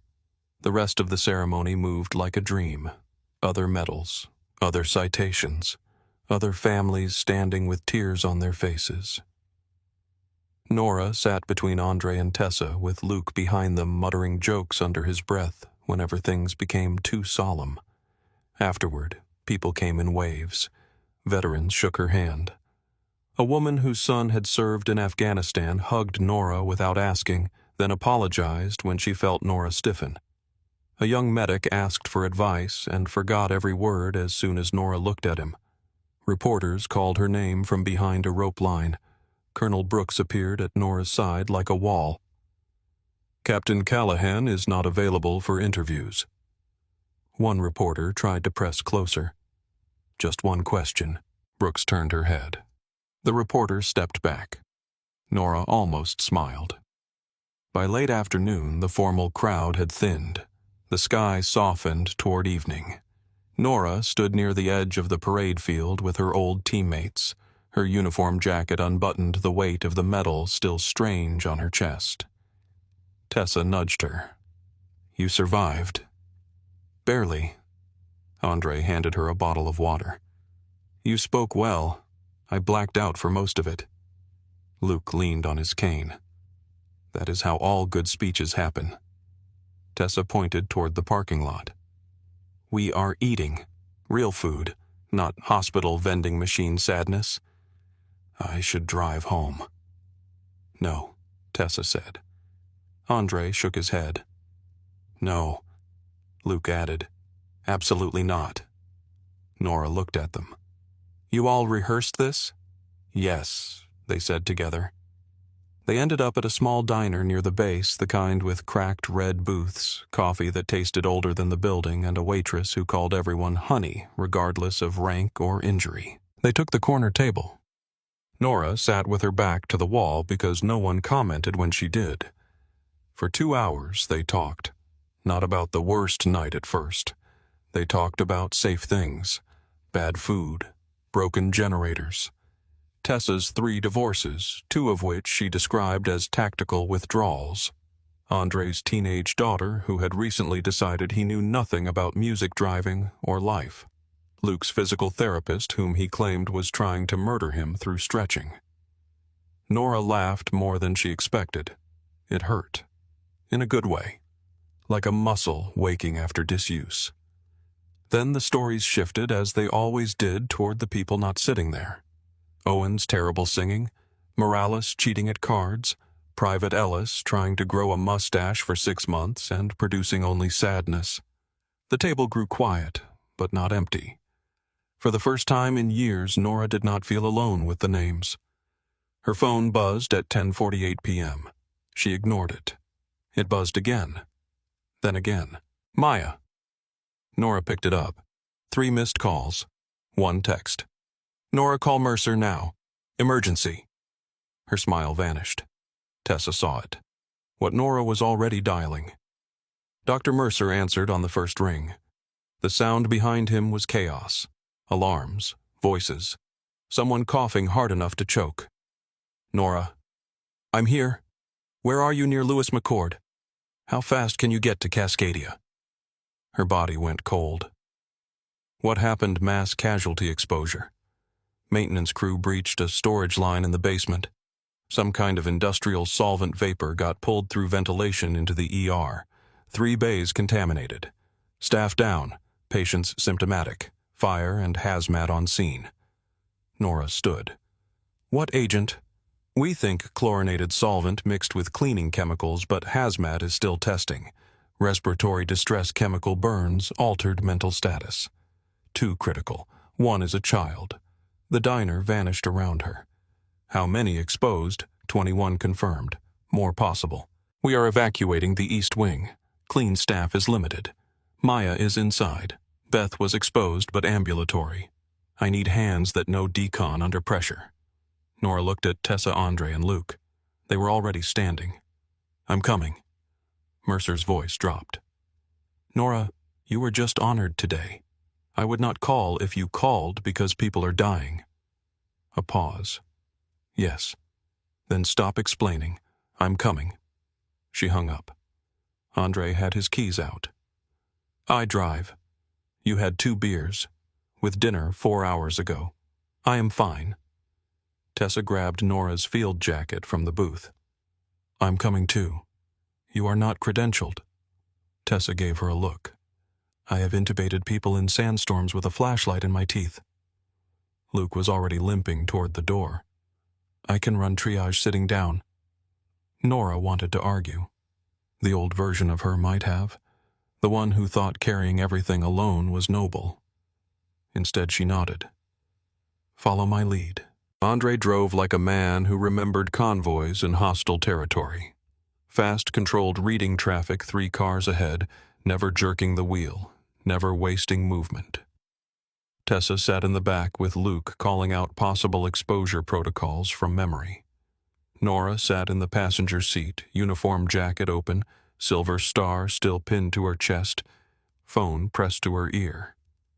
Maya did not answer. Beth did not answer. The ER desk rang busy.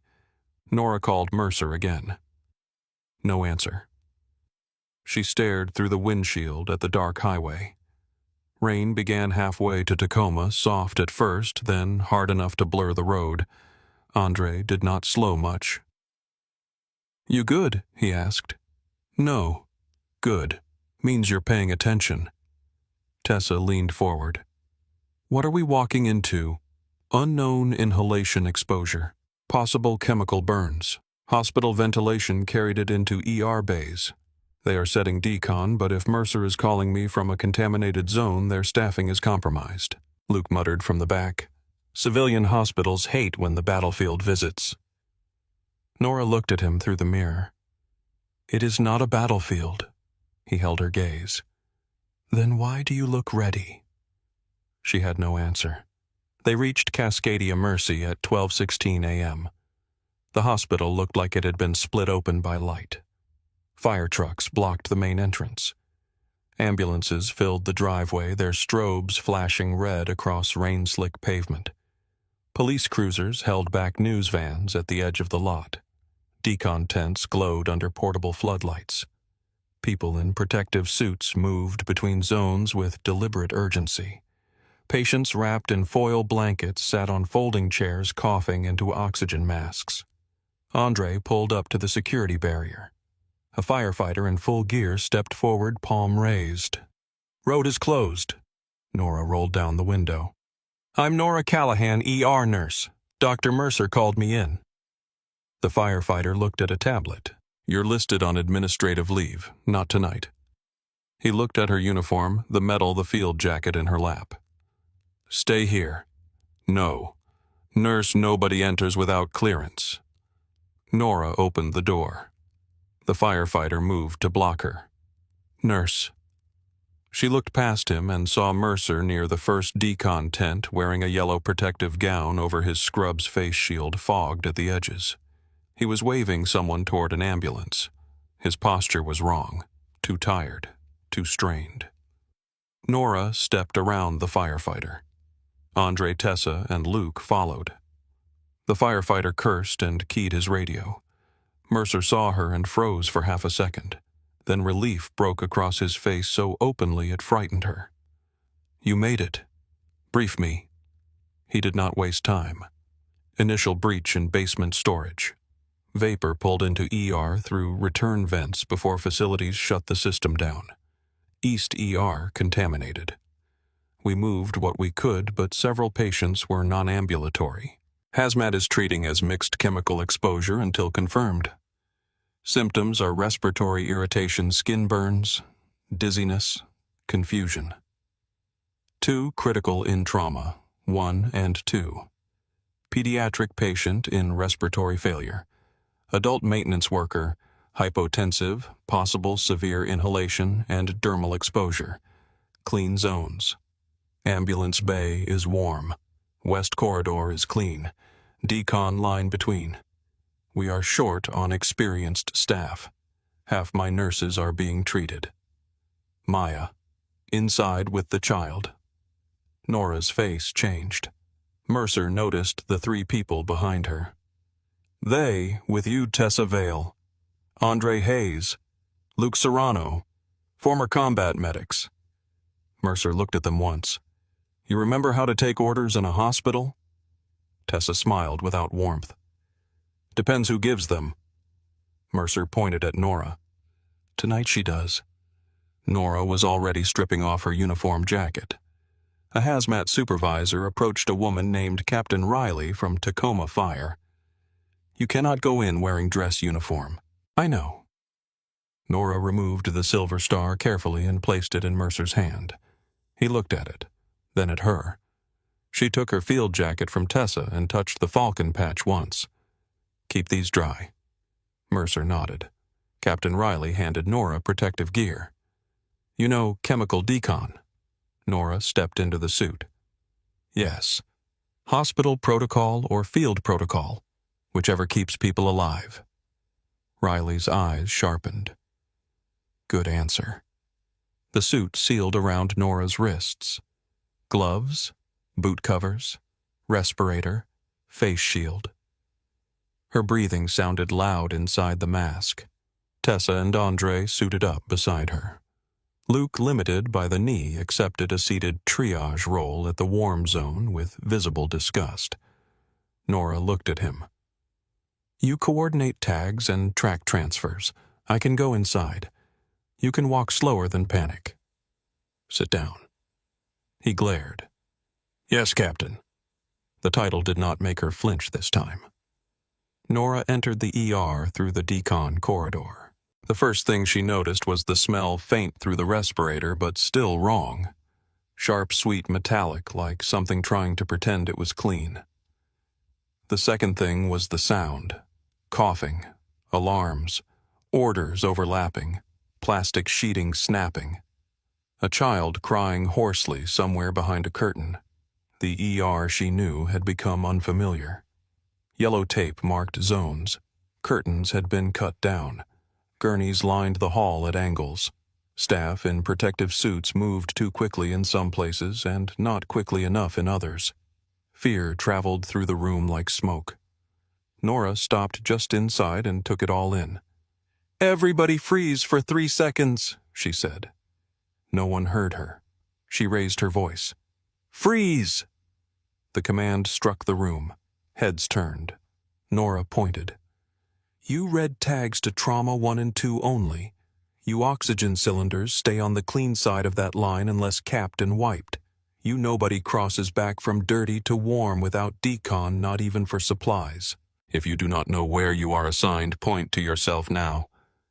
3 hands lifted. Nora assigned them without hesitation. "You are runner.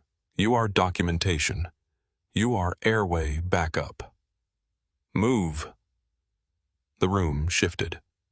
Not calmer exactly, directed. Maya appeared from trauma, one face shield, fogged eyes, exhausted. Nora, pediatric 6-year-old girl. Severe bronchospasm, worsening oxygen saturation. We deconned skin, started bronchodilators, steroids, oxygen. She is tiring. Adult critical maintenance worker. 23. Name is Caleb Voss. He shut the valve manually before collapse. Burns to forearms and neck. Hypotensive. Confused. Nora absorbed both. Who is closest to dying? Maya's eyes flickered. The child. Then we go there. The girl lay small against the gurney in trauma, one hair damp from decon oxygen mask, clouding with rapid breaths. Her mother stood beyond the plastic barrier, screaming that she wanted to come in. A nurse tried to hold her back while coughing into her own mask. Nora moved to the child's side. "What's her name?" Lily, Maya said. Nora leaned close. "Lily, I'm Nora. I know that mask feels scary, but it is helping your lungs. I need you to look at me." The girl's eyes rolled toward her, wide, wet, terrified. The monitor showed oxygen saturation falling. "She's tiring," Maya said. "I see it." The resident near the airway cart fumbled with a laryngoscope. Nora looked at him. "Hands off until you can breathe slower than the patient." He froze. Maya took the airway position. Nora checked Lily's chest movement. Tight. Shallow. Chemical irritation, bronchospasm, panic, fatigue. The body fighting air as if air had betrayed it. "Prepare for intubation," Maya said. The mother screamed louder outside the barrier. Lily's eyes filled with a new kind of fear. Nora bent close. "Lily, your mom is right there. She is loud because she loves you." "Doctor, Chen is going to help you sleep so the machine can help you breathe. You do not have to fight this part." Lily's fingers found Nora's glove. Tiny pressure. Nora held on. Maya gave the medication order. The team moved. This time no one fumbled. Nora watched the monitor, counted the seconds, tracked the pulse. Maya placed the tube cleanly. Breath sounds. Nora listened. Bilateral. Secure it. The oxygen number rose. 82, 88, 93. The room exhaled.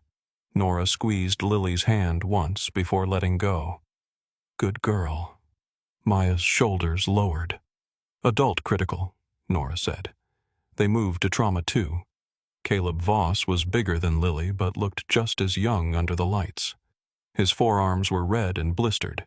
His neck showed streaks of chemical injury. His eyes darted without focus. A paramedic was giving report to no one in particular. Nora cut through it. "Talk to me. 23-year-old maintenance worker found near basement valve room. Possible highest exposure. Decon completed twice. BP 78/40. Pulse 150. Oxygen 90 on non-rebreather. Confused. Complaining of chest tightness and burning pain. Caleb turned his head. Did I close it? Nora stepped into his view. What? The valve. Did I close it? Mercer entered behind her. Yes, he said. You closed it. Caleb's eyes fluttered. Good. His pressure dropped again. Maya checked the monitor. He is crashing. Nora looked at the burns, the breathing, the pressure, the timing. Chemical absorption and shock. We need aggressive fluids, pain control, continuous cardiac monitoring, blood gas, metabolic panel, calcium, magnesium. Find out exactly what that solvent was. Captain Riley's voice came over the radio at Nora's shoulder. Agent confirmation pending. Possible solvent with acidic contaminant.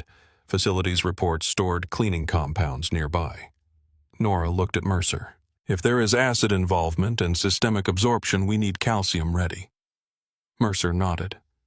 Already pulling it. Caleb gasped. Can't breathe. Nora leaned close. Yes, you can. You are doing it right now. Stay with my voice. His hand grabbed her sleeve, fingers slipping against the protective suit. Don't let me die. There it was again. The old question in new words. Nora heard gunfire for half a second, felt sand under her knees, saw Owen Bell's blood on her glove. Then she came back. The ER lights were bright. The rain hammered outside. Caleb Voss was not Owen. This was not Kandahar. Nora placed her gloved hand over his. Not tonight. The team moved around her, fluids wide open, medications drawn, labs sent, airway prepared, burns covered, monitors adjusted. Tessa worked one side of the bed like she had never left field medicine. Andre organized supplies with quiet speed. Maya called orders. Mercer coordinated with poison control. Caleb's heart rhythm stuttered. The monitor alarm screamed. Pulse dropping, Tessa said. Nora looked at the screen. Calcium now. A nurse hesitated. Order is not verified.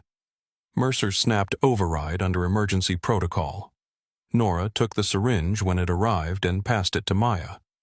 Slow push. Watch rhythm. The seconds stretched.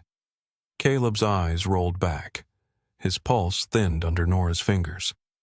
Stay with me, she said. The rhythm shuddered, then steadied. Maya looked at the monitor. Pressure coming up. Mercer let out a breath. Again if he drops. Nora did not move from Caleb's side.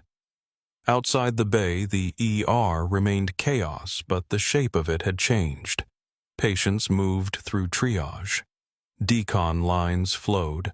Warm zone staff stopped crossing into clean areas. Luke's voice barked from beyond the plastic as he assigned tags and transport priorities with the impatience of a man denied a battlefield. By 2:40 a.m., the first wave was stabilized. By 3:15, the child was on a ventilator and being transferred to pediatric ICU. By 4:05, Caleb Voss had a blood pressure that no longer made the room hold its breath. Nora stepped out into the ambulance bay just before dawn. Rain had stopped. The pavement shone under emergency lights.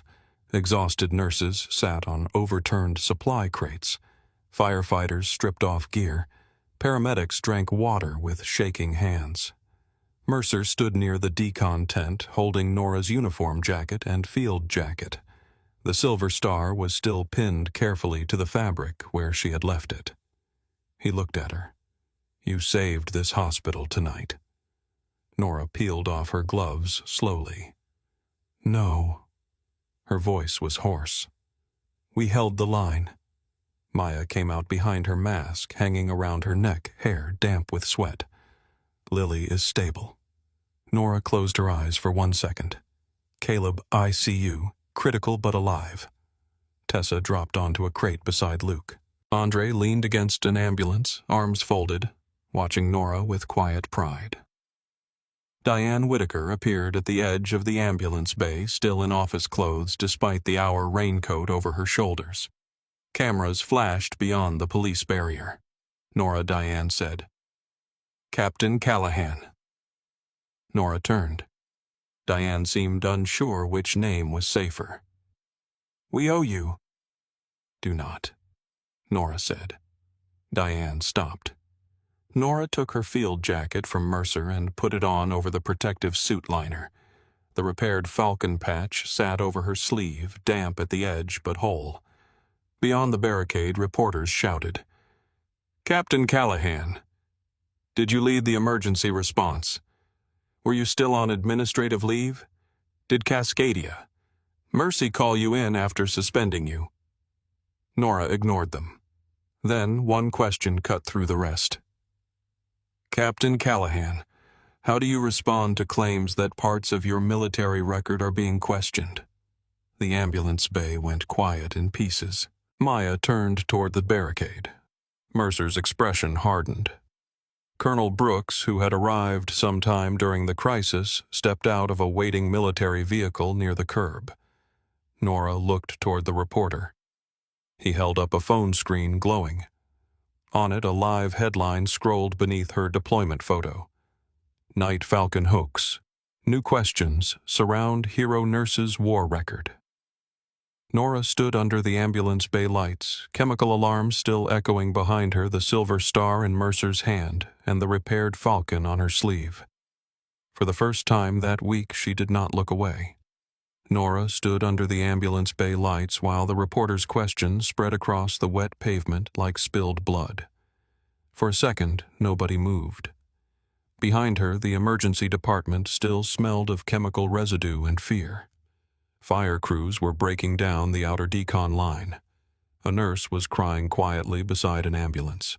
Somewhere inside, Lily was breathing through a ventilator, and Caleb Voss was alive, because a room full of exhausted people had refused to let his heart quit. Outside the police barrier, a reporter held up his phone as if it were evidence. "Captain Callahan, is it true your record is under review?" Colonel Brooks moved first. "Turn that camera off." The reporter did not. "Ma'am, the public has questions." Brooks stepped close enough that the man lowered the phone by instinct. "The public can wait until the patients are no longer dying." Nora touched Brooks's arm. The colonel looked back. Nora's face was pale beneath the ambulance lights, but her eyes were steady. "Who said it?" Nora asked. The reporter swallowed. "A veterans accountability advocate named Nolan Pierce. He posted documents claiming your call sign does not appear in public records and that your Silver Star approval was accelerated for publicity after the hospital incident." Tessa swore under her breath. Andre's jaw hardened. Luke leaned on his cane, eyes narrowing with recognition. "Nolan Pierce," Luke said. Nora turned to him. "You know him?" Luke looked toward the reporter as if he could see through him to the man behind the screen. "Contractor. Kandahar. Logistics liaison. Got removed after falsifying supply reports." Tessa's face changed. "He blamed the medics." Andre nodded once, and Nora wrote the statement that buried him. The name came back then. Nolan Pierce. Sunburned face. Contractor badge. Too much cologne in a place that smelled like sweat and diesel. He had delayed critical medical supplies by rerouting crates to protect his own inventory numbers, then tried to blame the field surgical team when blood products arrived late. Owen had nearly put him through a plywood wall. Nora had written the report because she was the only one calm enough to make it impossible to ignore. She had not thought about him in years. Clearly, he had thought about her. Brooks took the phone from the reporter without asking, looked at the screen and gave it back like it had an infection. "Go home," she said. The reporter tried to speak. Brooks cut him off. "Now." Police shifted at the barrier. The cameras lowered not all the way, but enough. Nora turned toward Mercer. "Where are my patients?" "Lily is in pediatric ICU. Caleb is in ICU. Both critical, both stable. Then I'm going inside." Diane Whitaker stepped forward. "Nora, with this new accusation, we need to coordinate a response." Nora looked at her. "You coordinate whatever lets your hospital sleep tonight. I'm going to check on the people who almost died." She walked past Diane before anyone could stop her. Inside the ICU, the lights were lower. Machines breathed and beeped in patient rooms. Lily looked impossibly small beneath the white sheets, her hair still damp near her temples. Her mother sat beside her with both hands wrapped around the bed rail, whispering the same prayer over and over. Nora stood outside the glass. Maya came up beside her. "You did good tonight." Nora kept looking at Lily. "We all did." Maya's voice softened. "I saw the headline." "I know." "You okay?" Nora almost smiled. "You keep asking questions you already know the answer to." "Occupational hazard." Nora watched Lily's chest rise with the ventilator. "I ran last time," she said. Maya turned to her. "After deployment, after Owen, after every thank you, after every question. I made myself so small I thought nobody could hit what was left." She looked toward the hallway where cameras could not reach. "I'm tired of ducking." By morning, Nolan Pierce's video had passed 1 million views. He sat in front of a bookshelf and an American flag wearing a pressed polo shirt and the grave expression of a man selling outrage as civic duty. He called himself a protector of military truth. He said the country loved heroes so much that it forgot to verify them. He never said Nora had lied directly. He did not need to. He scattered suspicion like powder and let strangers breathe it in. By noon, messages flooded Nora's phone again. Some were loyal. Some were vile. Some demanded proof with the entitlement of people who had never held a dying man's hand and still believed courage came with paperwork ready for upload. Nora sat in a small conference room at Cascadia Mercy with Colonel Brooks, Tessa Andre, Luke Mercer, Maya Diane, and Ava Price.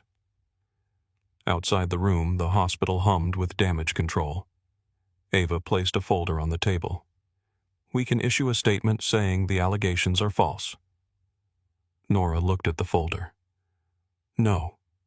Diane blinked. No hospital statement." Diane's mouth tightened. "Nora, the hospital is being named in every story. We have to respond. You can respond about your hospital." "You do not get to respond for me." Colonel Brooks slid another folder across the table. "Official citation packet. Witness statements. Deployment orders. Medical commendations. Redacted operational records." Enough to end Pierce. Nora did not touch it. Tessa leaned forward. "We can bury him." Nora looked at her old teammate. "I know." "Then why are you looking at that folder like it might bite you?" "Because every piece of paper in there has a ghost attached." The room went quiet. Andre's voice was low. "We know." Nora nodded. That was why they were there. Later that afternoon, Nora went home for the first time since the chemical incident. Her apartment smelled stale, untouched, as if time had held its breath. The dress uniform jacket lay over a chair. The field jacket hung beside it. The repaired falcon patch looked dark in the weak light. Her phone sat on the table. There was one voicemail she had carried across 5 years and never played. Owen Bell. Nora stood over the phone for a long time. Then she pressed play. His voice came through thin and crackling. "Doc, it's Owen. You don't have to call back if you don't want to. Just wanted to hear your voice, I guess. Bad day. You know how it gets." A pause. A breath. "Anyway, you made it through worse nights than this one. I keep telling myself that. Figured maybe you needed to hear it too. Call me when you can. Or don't. Just stay alive, all right?" The voicemail ended. Nora sank into the chair. For years she had imagined that message accusing her, begging her, haunting her. It had only been Owen trying to keep them both alive. She cried then. Not quietly, not neatly. She folded over the table with one hand around the phone and let the sound tear out of her. The apartment did not collapse. The walls did not judge. The dead did not return. When the tears stopped, she washed her face, put on clean clothes, and called Colonel Brooks. "I'm done letting other people speak over me." Brooks answered without hesitation. Where and when the press conference took place the next morning in a lecture hall at Cascadia Mercy. Nora refused the hospital lobby, refused the flags. Diane's team wanted placed behind the podium, and refused the prepared remarks Ava had written in careful legal language. The room filled quickly. Reporters lined the back. Hospital staff stood along the walls. Veterans from local groups sat in the front rows. Ethan Pike stood near the side entrance in a plain suit, his face tense. Wade Rourke sat in the last row, hands clasped, shoulders rounded inward. He had not been invited by the hospital. Nora had allowed him to stay. Colonel Brooks stood behind Nora with Tessa, Andre, and Luke. Mercer and Maya stood near the aisle. Nora stepped to the podium with no uniform and no medal. She wore navy scrubs and the old field jacket. The falcon patch rested on her sleeve. She placed one folder on the podium. Then she placed Owen's old patch pin beside it. The room went silent. "My name is Nora Callahan," she began. "I am a registered nurse at Cascadia Mercy Medical Center. I served in the United States Army as a combat medic. I was called Night Falcon during operations outside Kandahar because my team used that name on radio traffic when I moved wounded soldiers after dark." Cameras clicked. She did not look down. "Nolan Pierce has questioned my record. Colonel Brooks has released the appropriate verified documents to the press. My former teammates are here. My citation is here. The men I helped evacuate are alive." That is the answer to his accusation. She paused. "But that is not the reason I'm speaking." The reporter shifted. Nora's voice remained calm. "This week began because a man looked at me and decided I did not match his idea of a soldier. Then another man looked at my service and decided my pain was useful for his revenge. In between, people thanked me, filmed me, doubted me, praised me, and argued about me like I had stopped being a person." Diane lowered her eyes. Nora continued. "Veterans should not have to open their wounds in public to be believed. Nurses should not need a medal before their workplace protects them. Quiet people should not have to become famous before anyone admits they were harmed." The room held its breath. "I am not here to be your perfect hero. I am not here to be your broken veteran. I am here because I am still alive, still working, and still responsible for what I do with the life that came after."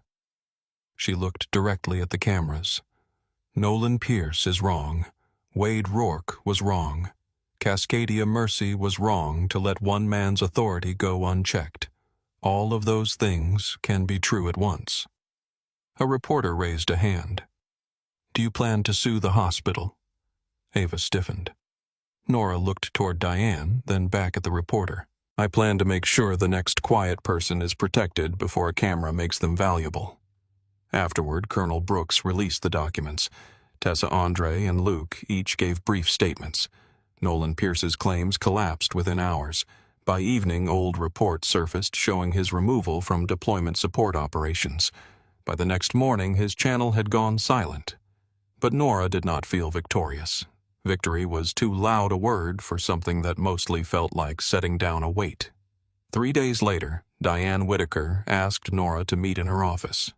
The room had a wide view of Tacoma, all rain-washed rooftops and gray water in the distance. Diane looked tired.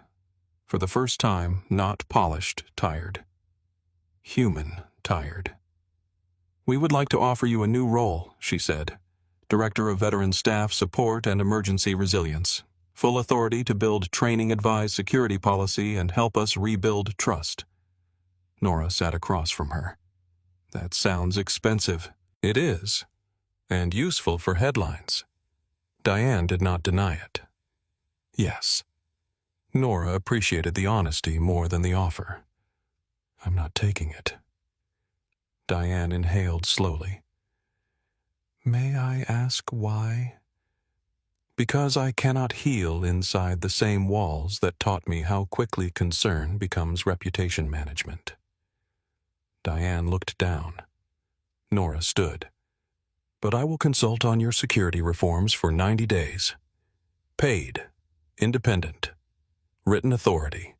Ethan Pike stays if he completes retraining and testifies honestly. Your new policy includes limits on badge confiscation, employee detainment, veteran harassment, and public accusations. You create a protected reporting process that does not run through the person being reported.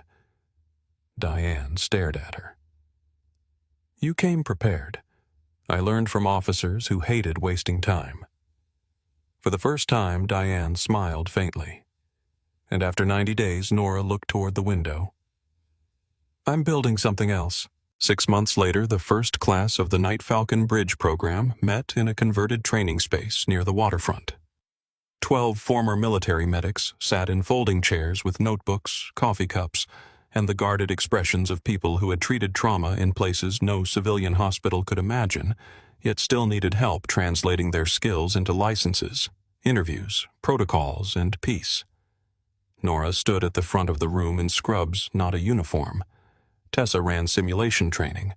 Andre managed clinical placement partnerships. Luke handled triage labs and complained about every chair in the building. Maya volunteered once a month. Mercer taught battlefield lessons that belonged in civilian trauma bays. Colonel Brooks opened doors no one else could. On the first day, a former Army medic froze during a simulation. The mannequin was bleeding. The alarms were loud. Someone dropped a metal tray. The man's face went gray. Nora stepped beside him. You're not back there, she said. His breath shook. Feels like it. I know. Find my voice. He nodded once. Now find the patient. His eyes moved to the mannequin. Bleeding. What can you do? Pressure. Then start there. His hands moved. The room moved with him. 1 year after Wade tore the patch, Nora returned to Cascadia Mercy as a guest instructor. The lobby had new security policies posted near the entrance. Not decorative. Enforced. Ethan Pike, now a training supervisor, met her at the desk. He stood straighter when he saw her, but did not overdo it. Good morning, Captain. Nora smiled. Nora is fine. He nodded. Good morning, Nora. In the lecture room, young nurses, veteran medics, doctors, and security officers waited. Nora walked to the front and wrote 3 words on the board. See people first. She turned to face them. The first rule of emergency medicine is not about blood, airways, or medication, she said. Those matter. But first you recognize the person in front of you. Not the uniform. Not the silence. Not the story you invented because you were afraid to ask with respect. Her hand brushed the falcon patch on her sleeve. Whole but not untouched. Outside, rain began against the windows. Soft at first, then steady. Nora heard it and kept speaking.